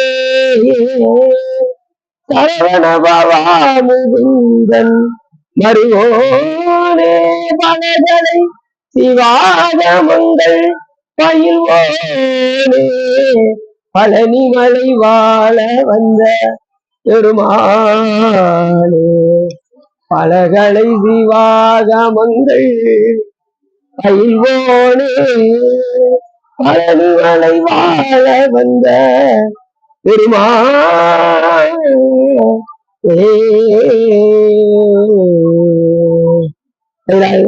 ஞான போத நெறி காட்டும் என்னை வெள்வாயுதான் சந்ததிக்கோர் விஞ்ஞான பாடுவாயு நீலாரும் ஒழில் திருவாடு திருவாடு நமச்சிவாய தேவன் விழாது மரபுடையன் திருமரபு நீடோடி தலைகமாதோ வான்மையில் வளாது மணிகளும் திறக்க மன்னன் கூன்முறை அரசு செய்க குறைவில்லா தீர்க்கவாது நான்முறை அரங்கை நட்டமும் நிதிமல்க வேண்டுகள் சைவ நீதி விளங்குக உலகமெல்லாம் வையம்மீடிய மாமனவன் மிகவை விரும்பி அந்த விளங்குக சைவ நன்னறிதான் தலைத்தொங்கிய தெய்வன் திருநீர் சிறக்கவே இன்றும் இன்பம் பெருகும் இயல்பினால் ஒன்று காதலுக்கு உள்ளம் ஓங்கிட மண்டுளார் அடியாரவர் வான்புகள் நின்றதெங்கும் நிலவி உலகலாம் பார்வதி